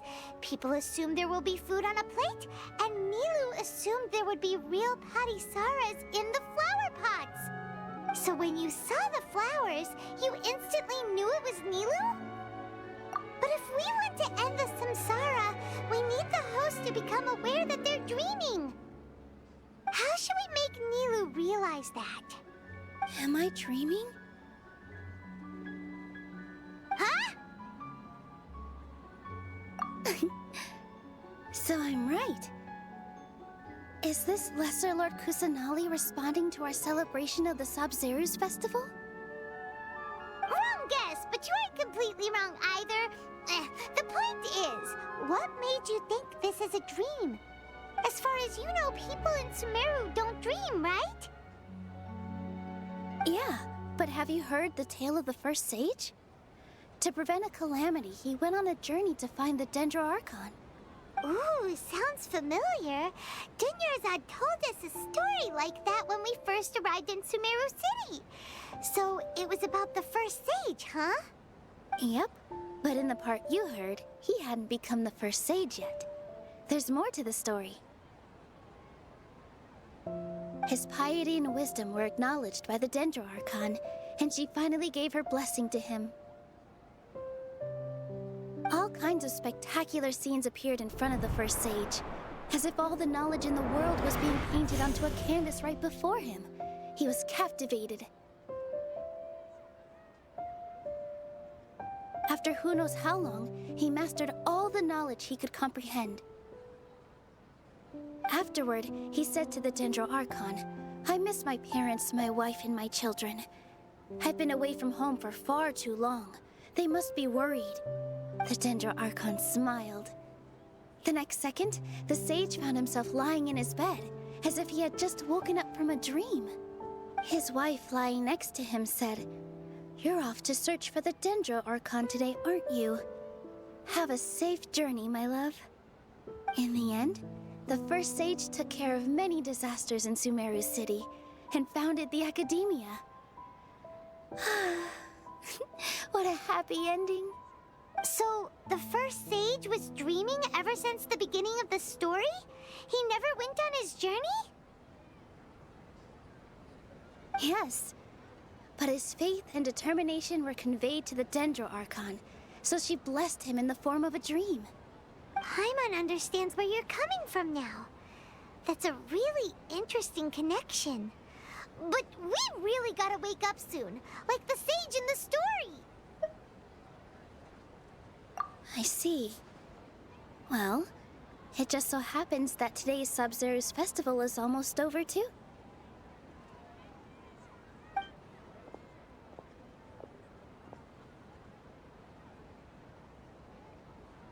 Since we're in a dream, let's make this final dance of Sub-Zeru's as beautiful as we can.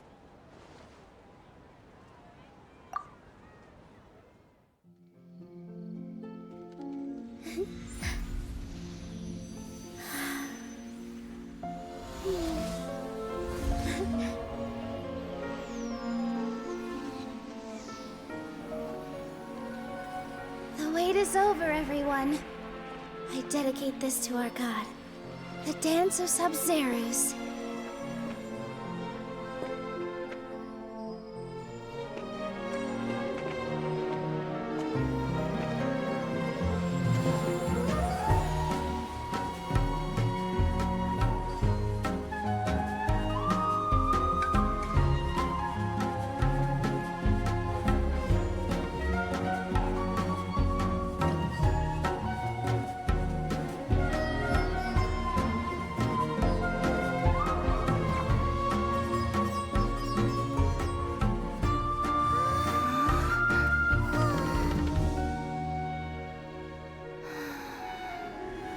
I'd be lying if I said I had no regrets.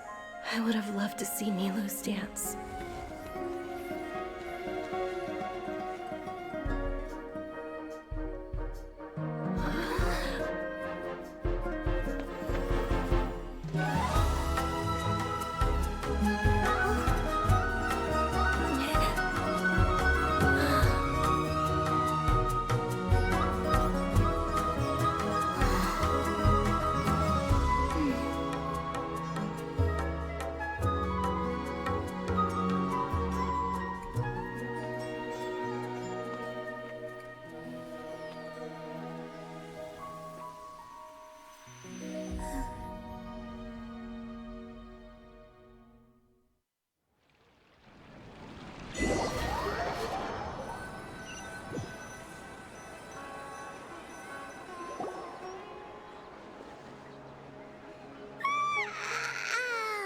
Oh, good morning, traveler. Oh, Paimon feels like she's been asleep for the longest time. Paimon's head feels super heavy. Did we oversleep? Do you even remember going to sleep last night? Paimon thinks it was after the Sumeru's festival. The Sumeru's festival! Have we finally escaped from the Sumeru Samsara? Quick! Take off your Akasha terminal!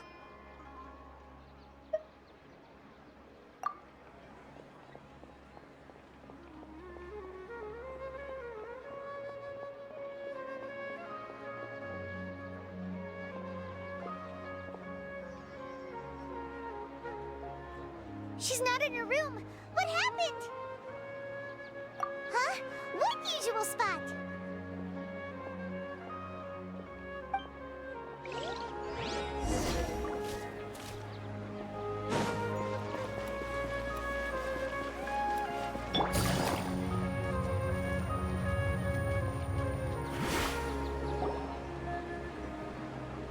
Well done, Traveler and Paimon.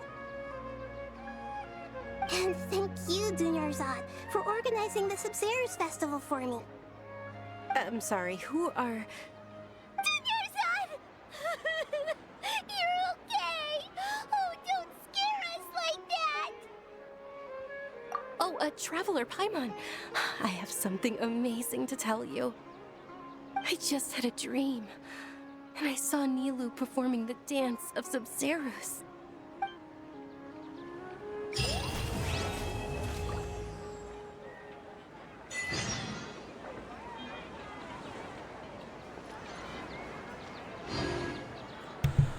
Okay, finally. We're gonna have to pick this up next time. This has gone on way too long here. Anyways, that's gonna be it for episode 4 of season 8 of Genshin Impact. We'll of course be back next time with episode 5, where we'll pick this up. And then I also have a lot of things to say about what that whole entire experience, but I don't have time to do it right now. We'll do that at the beginning of the next episode. So yeah, either way, look forward to more Genshin Impact and more of the overall Sumeru storyline in next episode. But anyways, again, that's gonna be it for this episode. So until next time, keep on gaming.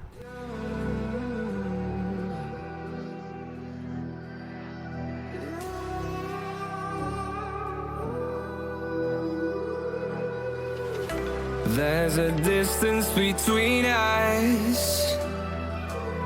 It's getting hard to reach out. Haven't seen you in seasons, but all I hear is your voice. I know my limits. You can break me down, but I'll stay till the finish line. And I've been counting minutes for quite some time now, just to see you again. And I've been counting days to get away, to see you again.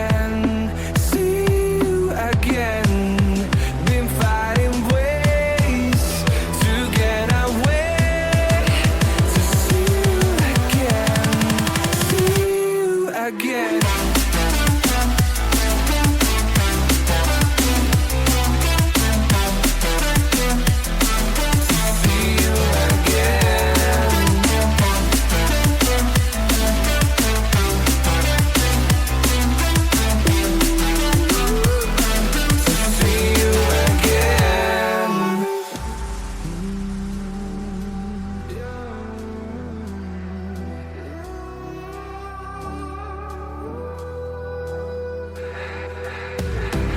We got millions of reasons to let it all go. Hope we're not too broken. I know